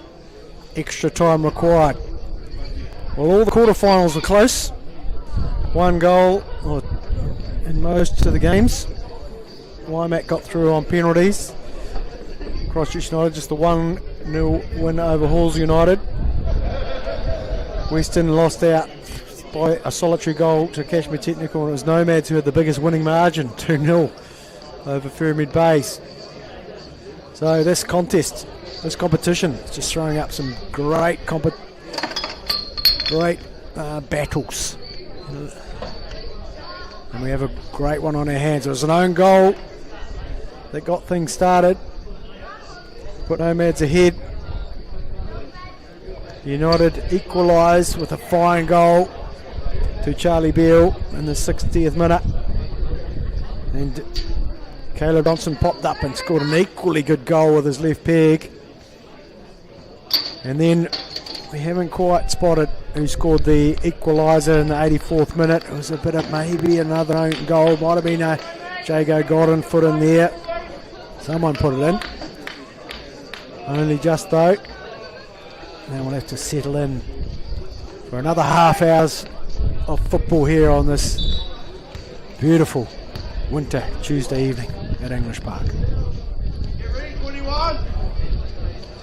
I think if I was United, they will of course look to play quickly, sharply, but I'd also be looking to stretch the play more. Nomads boys will be tired and they don't have too much more off the bench,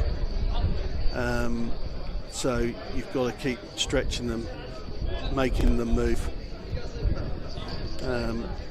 but at the same time you have real danger in I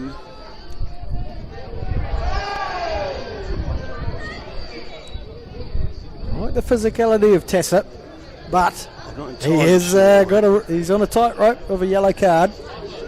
That may just really test the tolerance of referee Aaron Nottage.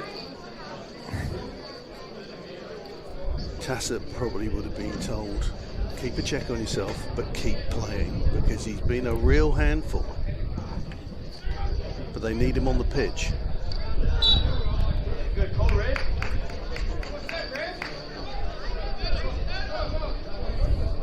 I think Flynn Holden's just pushed one of their defenders. And got away with it. No, he didn't get away with it. It was a free kick. I just think... Well, he didn't get a card, whereas Holden putting pressure on again. And good physicality now. Launches forward.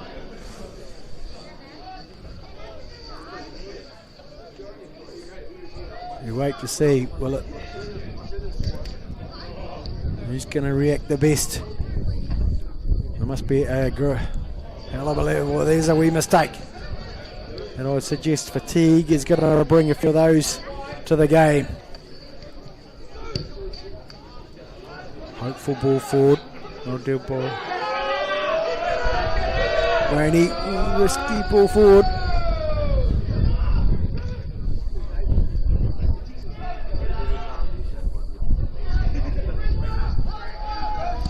Confident ball back. Godden doing well. Turned around the corner by Beale. The Nomads were pretty under the cosh for that last, say, 20 minutes of that second half, and now, unfortunately, with Christchurch United getting the equaliser, they now need, being a cup game, they now need to push people forward. If they're going to win this game, they're not going to do it, or unlikely to do it, just with Flynn Holden up top.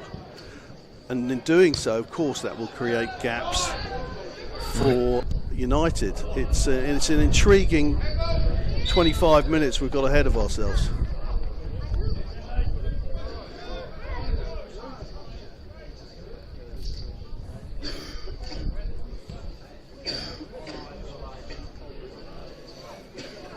Well, some hot facts coming in from Gavin Searle. Nomads have won the English Cup 11 times. Their first time was in 1914. You'd remember that game, Roger? Oh, thank you very much. Sorry, I couldn't resist. And the last time they won was in 2008. Christchurch United have won it 7 times. The first time in 1982. And the last time was in 2023. So, who will get to the final? Wait and see. Could be penalties required to separate these two. And Russell takes off. The left foot is usually dangerous.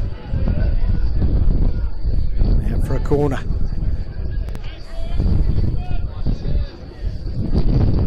The Nomads have been under a lot of pressure from these corners. It's a feature of the United play. They do attack well from set plays. Yeah. Got the timber to do it too. Grover with the ball in, and another corner to defend here. Not sure if Sandy's got up well there. I don't know if Toverley might have got a wee bit on there, and it was crucial interjection from Sandys. I think he'll look to get this deeper this time.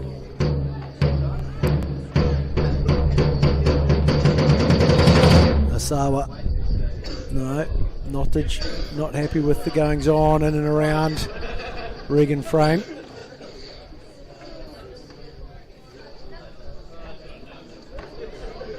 So they pile in on him. Just make things uncomfortable for the young custodian. Will Holland on Jago Gordon is probably the right man for him from a physicality perspective. Asawa just unable to get it into the danger zone. Great touch from Beale. Put in again by Asawa, but too close to frame. He made easy work of it.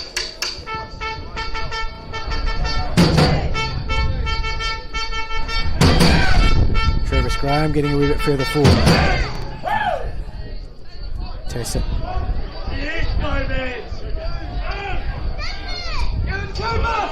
Here comes Nomads. Can they string some passes together here? No.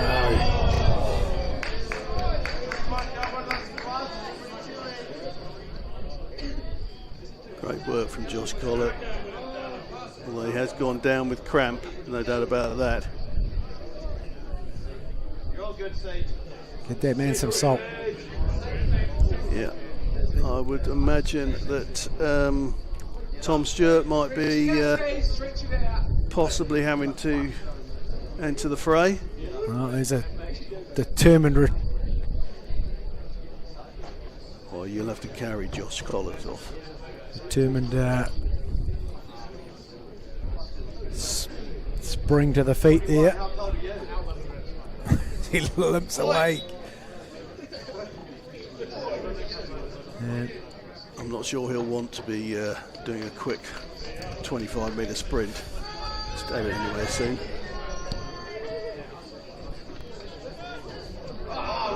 contest in there. Won by Graham. Rolled into Walker. Able to turn. Find some space. Will he ever go? No, we'll run at the defence. The Walker, but impenetrable.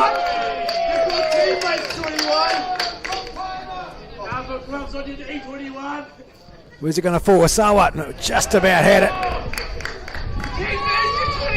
Johnson now. Can he find some space to move in?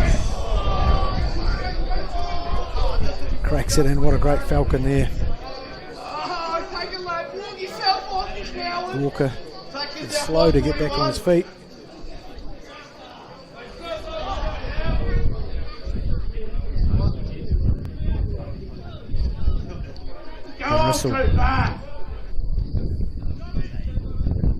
Neil back into Godden.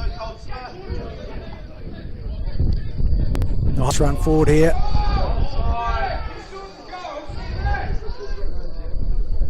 And Russell will whip this one. No, it's floated in towards the back post. Keeper's decided not to come. Where's it going to fall? Well, the offside flag's gone up for some reason. Yeah, not has spotted a early run. Not sure from where. But he's in a better position than me.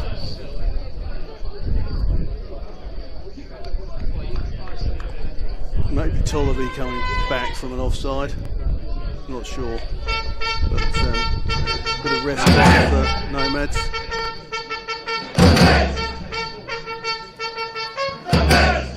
Graham all slips on it. Holden, trying to get it out wide into the path of Angus McIntyre. That unfortunately hits his own supporting player. Nice one. Wow. Unfortunately there.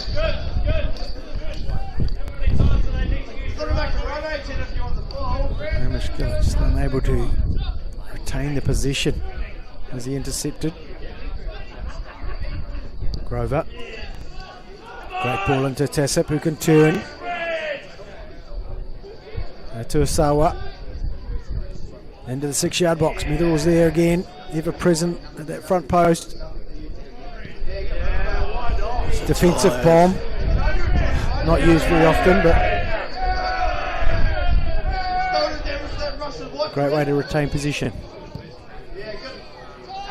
Up the field, go Nomads. I think in that position, I know these boys are tired and I know they've had an evening, but Aidan Sandys needed to just take his touch, have a look for the pass instead of the hopeful long ball. Got him. Do something too. Johnson. Walker takes off. Really just going to throw some pace at this one. It might have been better just to stay on his own. Looking to create something that didn't need to be created.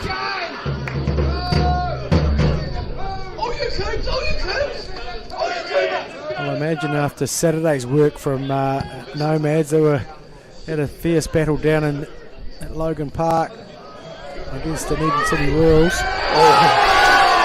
Away from Nomads. United working hard to get back. Defence by Graham. Now they've got a few players caught forward.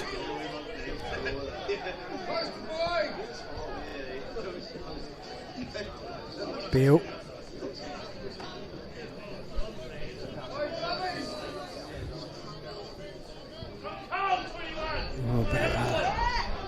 Lackluster pass from Beale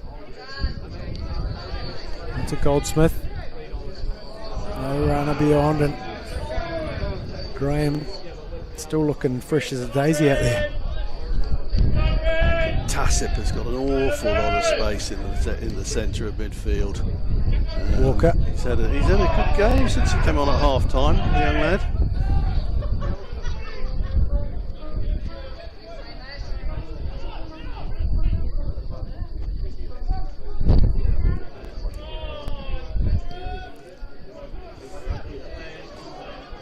Could be Cotton finding some width. McIntyre slowly getting joined by a few teammates, and it's a great ball in. Oh, that's a good save from the keeper. Holden preying on the near post and unfortunately slipping on the ball. United getting it forward into Tovley, who can. Well, it was great bit of defending by Netherall, is it? One-on-one with Tovley.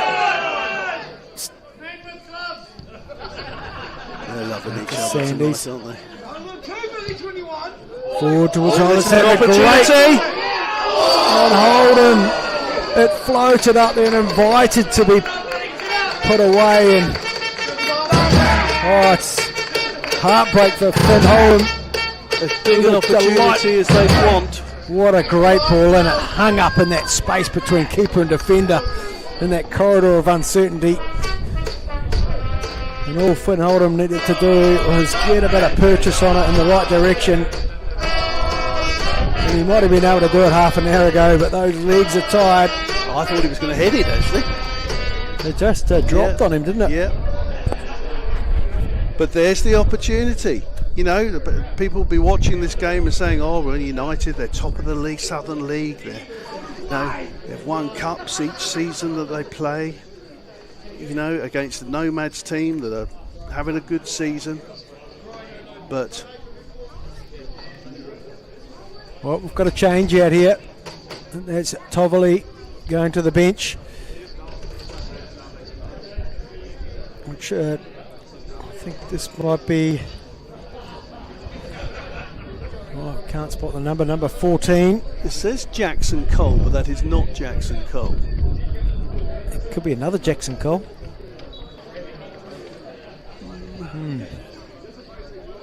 No, it's a number 14 shirt. Is that And one what of the we've got on the- two boys? I think it might be. We've got 14 on our list. It does say Jackson Cole. So that's what he's going to be called for this game anyway. Tess it into Cole. There's a hopeful effort in there from Gordon. Couldn't get it on.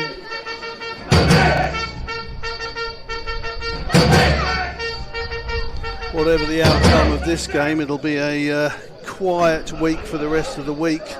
Certainly for the Nomads boys, because they've got the challenge with Kashmir Technical on Saturday. Lovely ball, like a right go. Hanging up in a dangerous spot. Just about fell to the ongoing Nomads forward. Van Rissel or Holdham's won it. Goldsmith twists and turns, gets it to Holdham, comes back into Rogerson.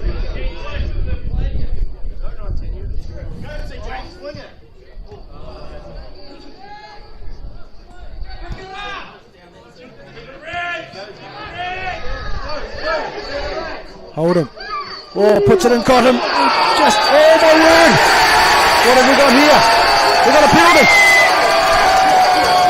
Cotton drove into the box. It's not a penalty. It's inches outside the box. Wait and see what is going on here. Let's get behind the ball.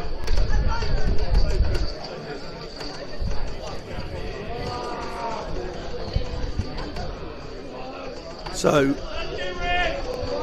Harry Bushell off the pitch, that takes his left foot out of the equation. He's scored 2 cracking free kicks this season. Looks like Gus McIntyre fancies it. Nobody else having a go, so this is the Gus McIntyre show, I think.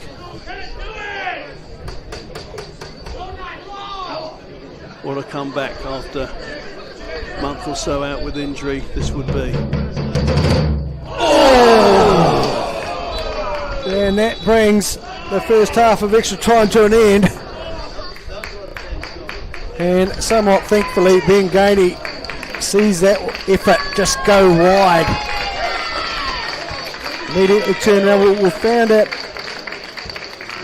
is LaRue is that number 14. We've got 2 different team sheets in front of us. And I'm not sure of his first name. So the first half of extra time, 2 outstanding chances for Nomads. Pressure from Christchurch United without chances. It's there for both teams. It certainly the way is. that United are playing. United are of course going for the win. They're pretty fixated with Flynn Holden, of course, as most teams are this season playing against him, which does open it up for Gus McIntyre to get a bit of space, and Caleb Johnson maybe. And even Caleb Cotton injecting himself into the forward line there and getting collected just outside the area.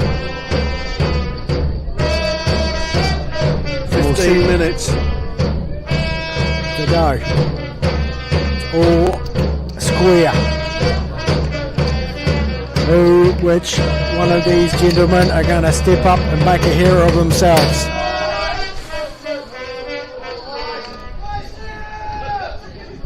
It's a familiar. Well, I see Henry has come on up top here and wide on the right hand side. Looks like Asawa has gone to the bench. Play on 3. And it's the good old rugby kickoff. Pouncing on it here. Nomads driving forward, squared. Finn Holdham goes once. Oh! Cooper Goldsmith, I think it fell to. Do they want to win? Oh, that one. Another massive opportunity. Well, if there's a fine jar in the changing rooms, that one's going to have to bring out a note for that miss. Oh my word. Finn Holdham had the first effort at it. And Cooper Goldsmith just had to get it either side of the keeper. Well, that he did, but he put it outside of the goal also. Here's the new man. We'll see Henry gets it out to another cut-in move from Isaac Walker. And what an effort in there from Angus McIntyre, who put all sorts of pressure on the United captain. He's had a few moments in this extra time that will give him confidence after such a long time out, and if we can give him the ball, I think he's going to be a real handful in this next 13 minutes or so.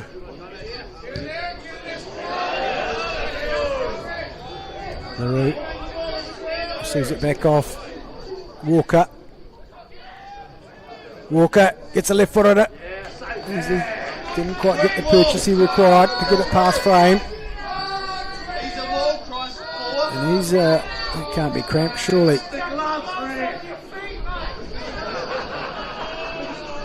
So there, Isaac Walker there. Surely it's not cramped, he's only been on since half time. Maybe he might be returning from an injury or two. And I think we've got maybe just one left on the bench, have we, for United? I think that might be a goalkeeper. you're right. They've got nobody else. They've used all their Johnson subs. Clayland. Yes, he can. Is he a specialist penalty keeper? Oh, genius! And what does Ryan Edwards know? We'll wait and see. Maybe he had more confidence in Nomads than you, Roger.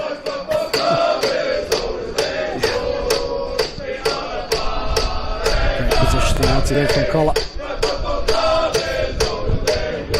Oldham brings it down, somewhat ungamely, but always gets the result. Got it. Henry.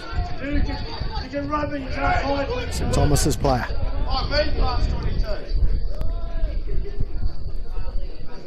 Seating things here. United. And Rogerson. Not quite finding its target. And Russell. Josh Collett caught out of position here. Henry drives forward. Tries to get return ball from Holland, who's not interested in passing it back to him. Henry into Rogerson. Golden down with Going to go cramp straight through. Balls. Opportunity. Opportunity for, but no real power in the Tessip shot. And Regan Frame easily deals with that one.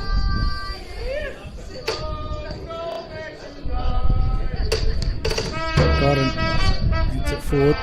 Godden propels it, but just a wee bit lazy in defence and attack. There, Christchurch United really looking to get involved. Forward to Cooper Goldsmith, who fancies his chances. This one is widely targeted also, but Graney picks it up. No agency here from Christchurch United. There'll be a bit of fatigue out there for the boys in white. Tessip turns. There's a little 1-2 with himself. LaRue has a strike. Easy taken. You can see the intent from the new player LaRue. He's looks hungry to be involved. Godden up and wins it, but Straight to Goldsmith. Godden goes crashing to the ground. I think it's cramp. It's the second time he's gone down. I'm pretty sure it's cramp. On go Christchurch United. And it'll be Godden really just battling to stay on the park. A couple of boys working hard. The keeper's gone, I've got a drink bottle for him. They don't have any more subs by their goalkeeper replacement. 21, give him a glove. Put his gloves on. 21, give him a glove. He needs to wear gloves, 21. It's just that Godden might be able to drop a bit deeper and then replace him with, just move forward Travis Graham to give a wee. He doesn't look tired at all. And someone else stretching over there too. My goodness. No, it's not often you have to play more than 90 minutes of football.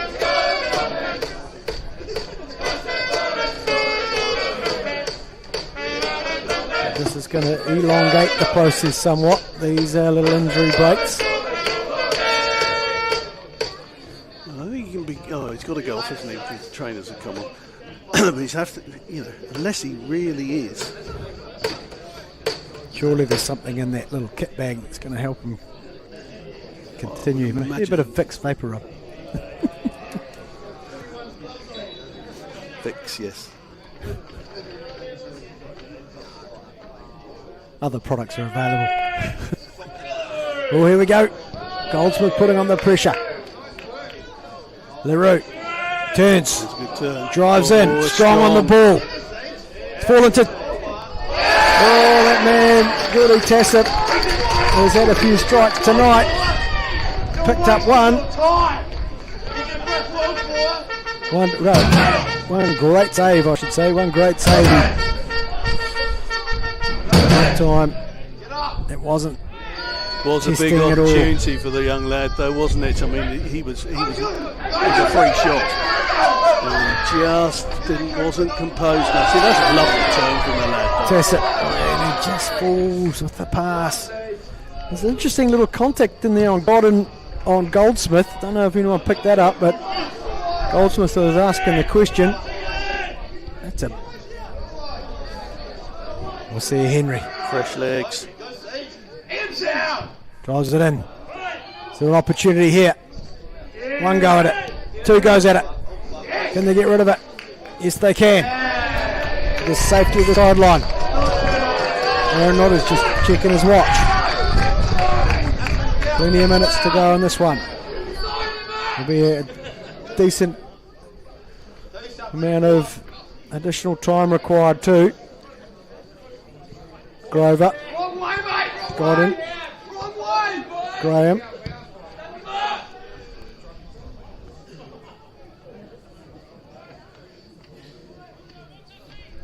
Van Rissel. Careful with the ball. Looking for the right opportunity here. Christchurch United.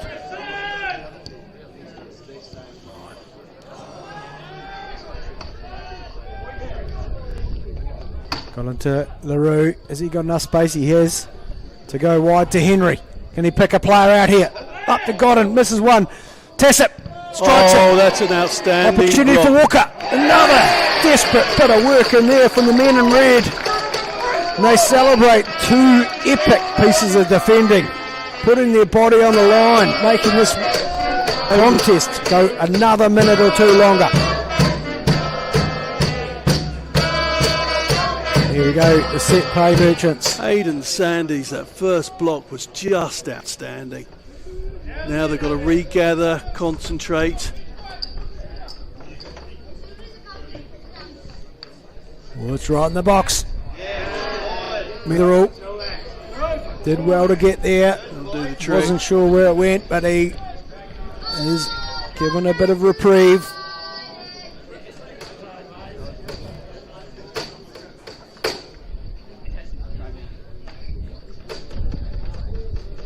Van Rissel's left foot to introduce some danger to this Nomads defence.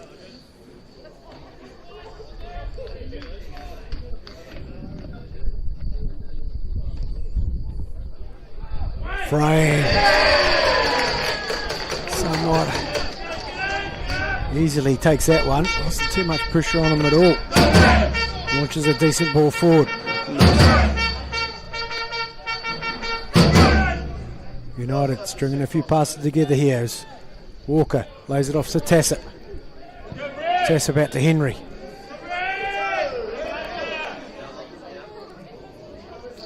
Looking to ignite, finds Tassett. Clever work. Oh, just about found Gordon. Walker had one go at it. There's another block and it's back into the 6 yard. Cleared well by Metherall. Grover tries. Aidan Sandy's another outstanding block there. Nice work in there from Henry. These fresh legs of Henry. Finds Tassett. The touch in there and another block. This time from Collett. Another corner for Nomads to survive.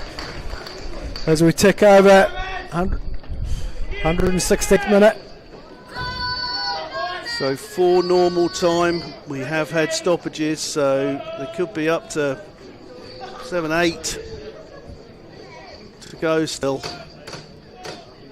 A lot of pressure on this Nomads goal for the last few minutes for sure. Van Rissel.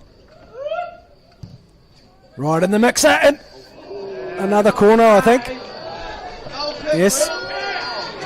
Defensive header in there. Just moved it out of danger. I think these Nomads boys, whatever the result tonight, and of course they'll be wanting to win more than anything, can be so immensely proud of this performance. Cup football at its best. It's right in there. Oh, frame somewhat. Thankfully sees it with the ball returned to him. He's having a shot. Goldsmith's fresh legs, grainy. Oh, was that on purpose? Did he just miss it on purpose? It might have been on purpose, but I'm not sure why though. Oh, no risk. Couldn't miss kick it if he left it. It was their throw, so it's a bit of clever stuff. But Regan Frame had one go at that corner, and then somewhat fortunately, it bounced back straight into his hands. There's Grover. It's it forward. Godden. Challenging there from Holdham. Tassett's come home well. Rogerson's blasted it forward.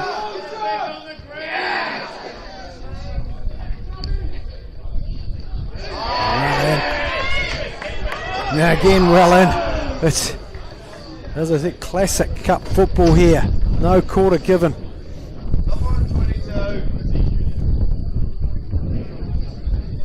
Don't think anybody's leaning back on their seat tonight. Everyone's on the edge. It just gets to a stage in a game like this where you just think neither of them deserve to lose, do they? You know, it's been a very hard fought game. Bit of physicality, which you would expect. Some lovely football, some lovely goals. And 120 minutes later, it could potentially be. All that hard work destroyed by a wayward penalty. There's Tassett, somewhat fortunately gets it off Cotton. Out to Henry. Pops inside one, play on, says Nottage. Tassett, completely surrounded by red shirts. Back with Godden. Into LaRue. Driven across the box, one hand. And oh my word, what a bit of defending in there. That is Aidan Sandys again. My word. That is just desperate work. And Isaac Walker must be going, what does he have to do to get on the scorecard tonight? Reality is he should have scored there, but a bit of desperate defending. This introduces another corner to the game. Another bit of cramp. Who's down this time? Those fresh legs of Vanuatu boy and number 22 Henry are really making a difference for Christchurch United. Little Charlie Bill was down with cramp, but this time it's into the near post, won by Flynn Hold'em. Pops out, Riley Grover's going to crack. LaRue, that's their fresh legs, getting on the back. Graded up to get it in. Well won. It's out to Cooper Goldsmith. Young Gillett, he has had a strong game. This is his second ever start in the centre of the defence, filling in for Jacob Anderson, the Nomads captain and leader, who injured in warm-up before the weekend's game.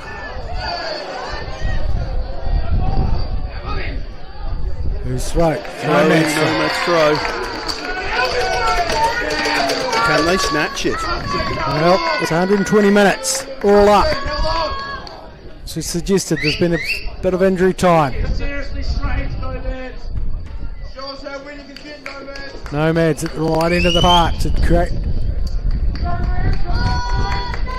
a chance for themselves. Flynn Hold'em will be the target. It's fallen in there. Going to be a corner for Nomads. There's a wee opportunity. There's pile things forward here. This is an opportunity. There's no question. Flynn Hold'em, of course, is a key man in the air. Daniel Metherell, Gillett, the youngsters come up, cause a few problems. Got a couple of people staying out, thankfully. McIntyre and Cotton staying out the box. Got a right footed corner. It's going to swing out. I don't want to leave everything because Johnson delivers. Hold'em's there. Oh, what a decent punch in there by Graney. Shot down, surely. A wayward shot. There can't be much more in this game. Really lucky to get away with not getting a yellow there. But, play on and out to Henry. Fresh legs. In a bit of space. It's got LaRue in front of him. That's where he's went one, but it's well defended. Godden into Tessop. Found its way to Walker. Good challenge. His right foot lets him down, and there we go. We are at penalties. The time has expired on the Aaron Nottage watch, and we are going to pins, everybody. Well, hopefully you've got some nails left for this one. You can start chewing them. Well, I don't know about Ben Graney, but Regan Frame has saved a penalty this season. Going back to Coastal Spirit, saved a penalty in that game. It's a time for goalkeepers to be heroes. It certainly is. Well, there's a few tired legs out there. The stretchers going down. And this Morrison Mitsubishi English Cup. Once again, nothing between the two sides on show. Trying to work out in my mind who will be taking the penalties. Caleb Cotton, of course, is the penalties. Captain's about to step up, he takes the penalties. Thinking about who's still on. I would think Flynn Angus Hold'em. McIntyre would take one. Flynn Hold'em, Cooper Goldsmith, Josh Collett. Sandy's has been great. His luck's on his side, surely. The last 5 minutes, Oh, he's good. put in 3 massive blocks. Desperate working for United.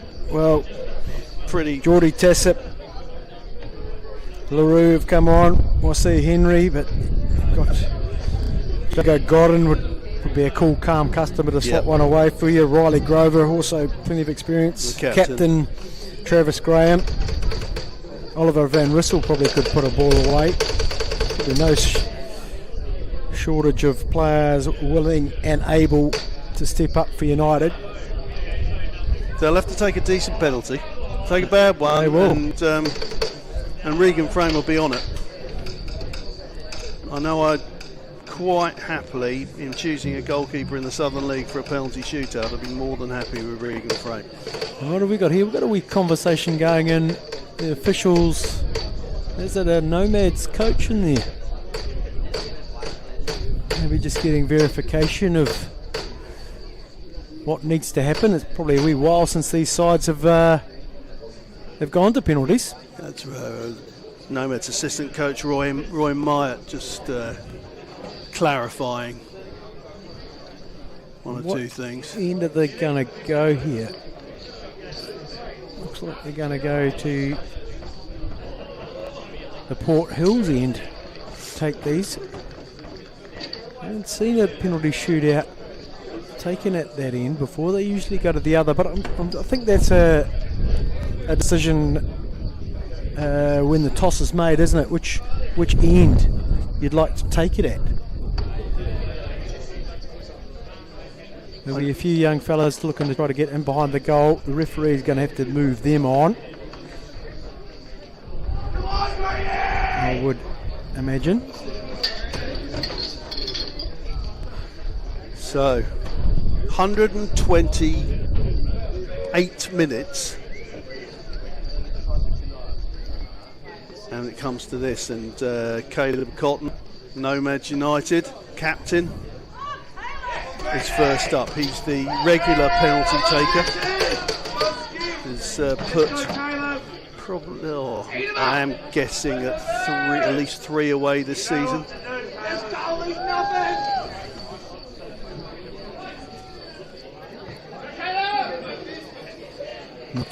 Aaron Nottage just reminding the keepers for their role in this.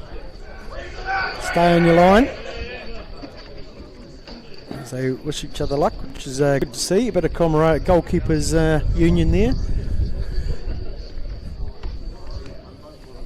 So Ben Graney, reserve goalkeeper for Christchurch United.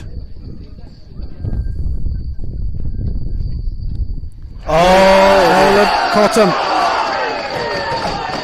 fails. And I have to say, he has not taken a penalty like that this season. It's usually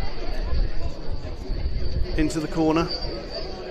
Yeah. But 128 minutes of playing in a central midfield against a team like Christchurch United will bring fatigue on, no question.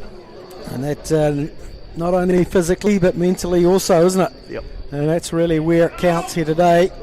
Oliver Van Rissel to stand up for Christchurch United against Regan Frame.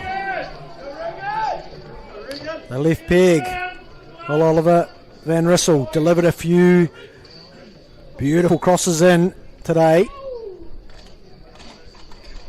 He steps up. What can he do? Send him the wrong way and give United the advantage. Cooper Goldsmith started at the weekend down in Dunedin, scored a cracking goal at the beginning of the second half. He would have hated being on the bench for this one, but he's come on and he has the second penalty. Set and ready to contribute once again, Cooper Goldsmith.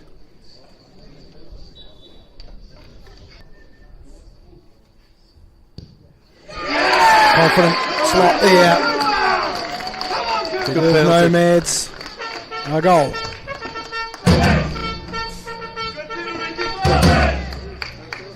The captain, Travis Graham, comes forward. I love you, Cooper! Done a very solid game, Travis Graham, as you'd expect. Very An good economical footballer. one at that, though, I'd say, for usually a player that Usually plays slightly further forward. In the though, engine doesn't room, gets a lot of work in.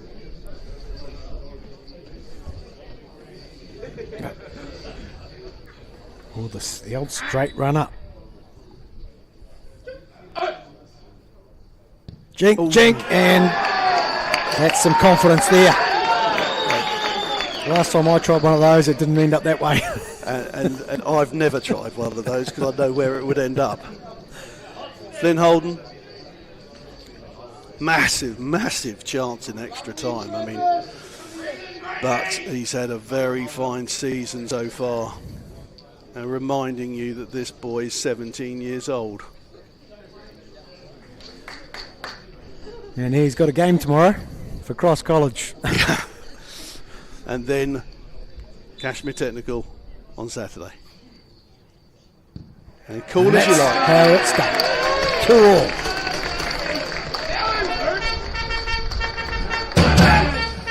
Charlie Beale by the looks of it.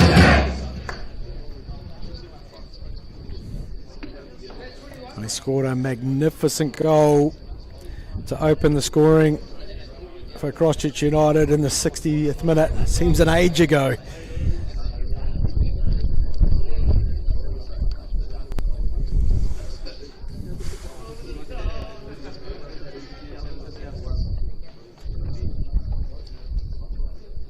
The right foot of Charlie Beale. Slotted one on the hour mark. And bang! I mean, that's a very good penalty. There's no, I don't think there's any keeper would have stopped that, to be fair. You can side netting, wasn't it? Yeah. Angus McIntyre strolling up.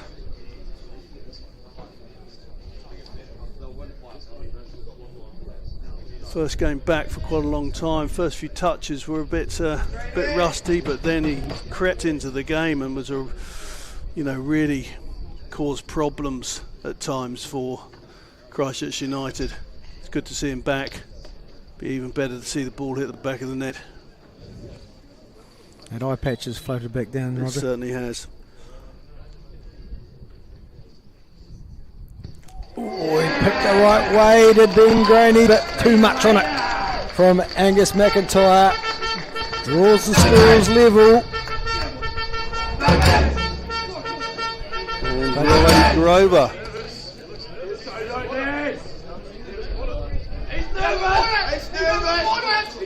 3 from 3 so far for Christchurch United. He doesn't want it.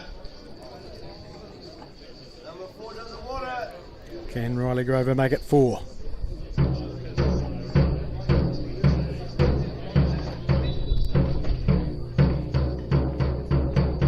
The drum just setting the mood.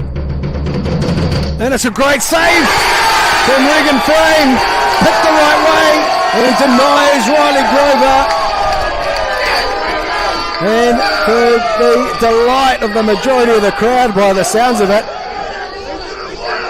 the scores are level. Caleb Johnson, man who's won his 50th cap tonight, has the job of keeping Christchurch United in this game. They've got a second chance with Regan Frame's save.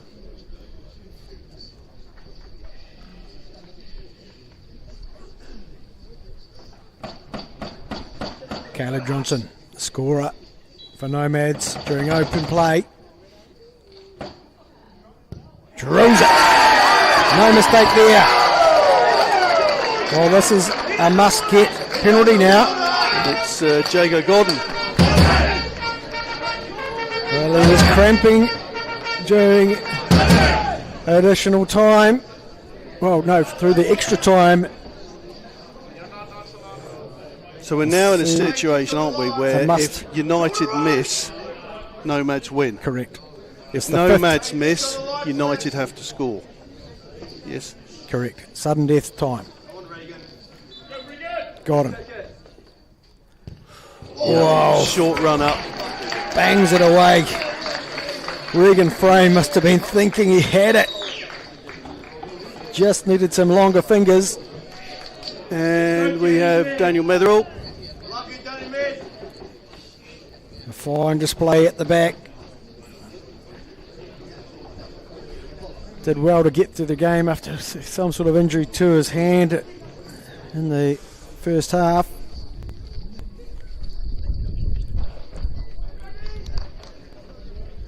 Sudden death time.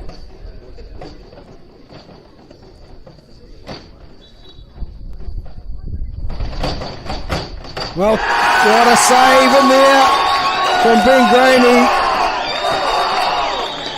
They had to react well to Netherall's kick, stuck out the arm and denies Netherall, and now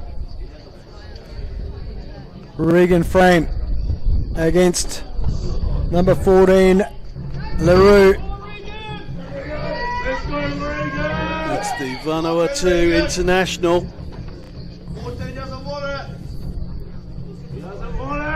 He introduced himself to Christchurch football. He won't. He collapses and holds his head in his hands. A lifeline which was unaccepted. And so Will Holland makes his way. And if he scores, that puts pressure on the next United player who will have to score. Do either of the teams want to win? They've obviously got nowhere to be. William Holland takes up and puts it in. As a reward with the goalkeeper. In true Will Holland style. What a competitor that boy is. There we go. I think he I'd like to be in a fly on the wall of that statement. He plays his 50th, all being well, this Saturday against Kashmir Technical. Oh, now we've got another new boy for Christchurch, Geordie Tassip, who has had a fine game, to be fair. Came on at half time. Pulled out a fine save out of Regan Frame. Yeah, he had a big chance, didn't he? But now the contest is between the penalty spot and the goal net. If he misses this, Nomads win. On your edge of your seats, ladies and gentlemen. George Tassip finishes it. And credit to the boy, clearly he picked his spot, he hit through it nice and real hard. And, well, Frame did you see the wee step from Frame? He went one way, back, and then Josh Collett played his 50th game at the weekend down in Dunedin. Had a very fine season. Left-footed.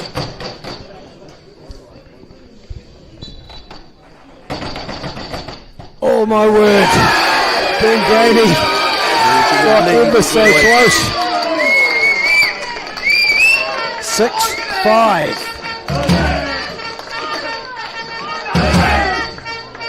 And up steps Josh Rogerson. Centre back. We've had one centre back take one. Sort of hoping this centre back does the same thing.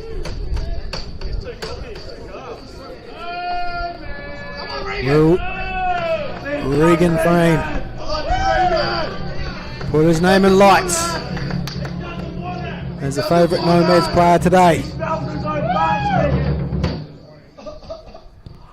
Nope, not on that occasion. 6-all. And here comes Aidan Sandys, who... Shall we just put it down now? He's done everything right so far. Oh, you don't say things like that. Oh. He's not listening to me, is he? Oh. I can't believe he just said that. I'll back him.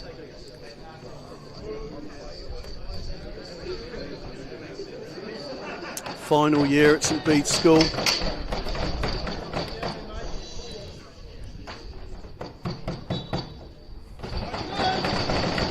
What a finish.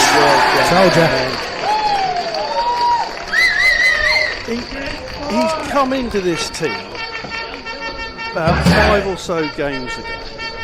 And he simply has not put a foot wrong. Playing beyond his years. Well, it's another player who's got some high school football to play tomorrow. I see a Henry to step up. He certainly made a difference when he came on. His energy, pace. 7-6 the score stands in favour of Nomads United. Sudden death penalties. I see a Henry versus Regan Frame. Bang! Good penalty. And here we go. Might be the keepers to have a go, is it? No, it's Hamish Gillett. Started his second game today for Nomads first team. got 5 minutes warning on Saturday that he was starting after Jacob Anderson got injured in the warm-up. Did well. It's done very well tonight as well, but this is a different ball game. Big deep breaths.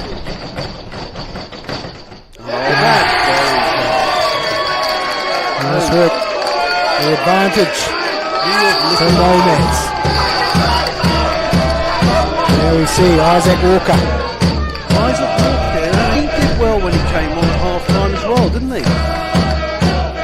We'll probably get a fair indication of what foot he prefers. He was out wide on the left, cut back particularly onto his right.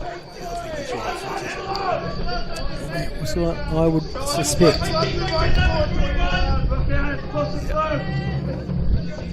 It is.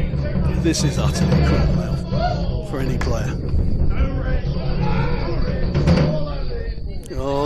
Frame just sold the farm there a wee bit. 8-all. Yep. Well, they're almost through the whole team. Thank goodness. I think Regan. Here we go. Regan Frame's taking the next penalty.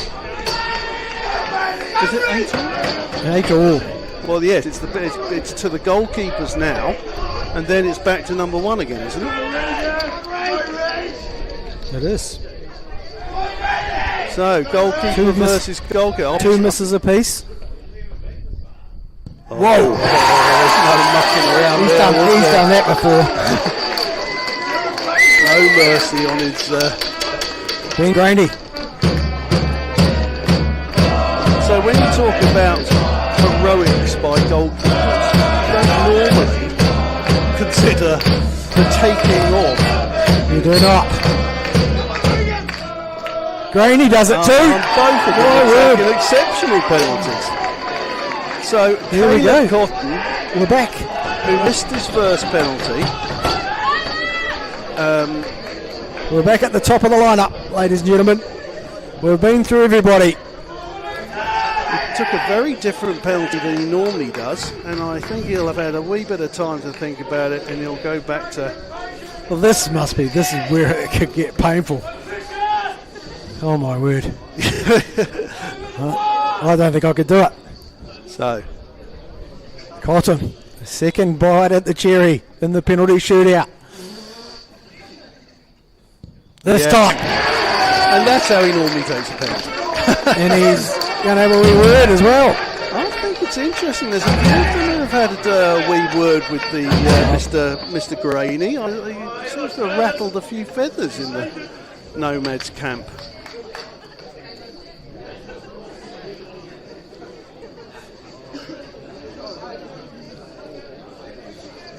Oliver Van Rissel for his second go. Calmly put his way on the first. This is where it gets cruel. Oh my word. Haven't seen these sort of scenes at English Park for a number of years.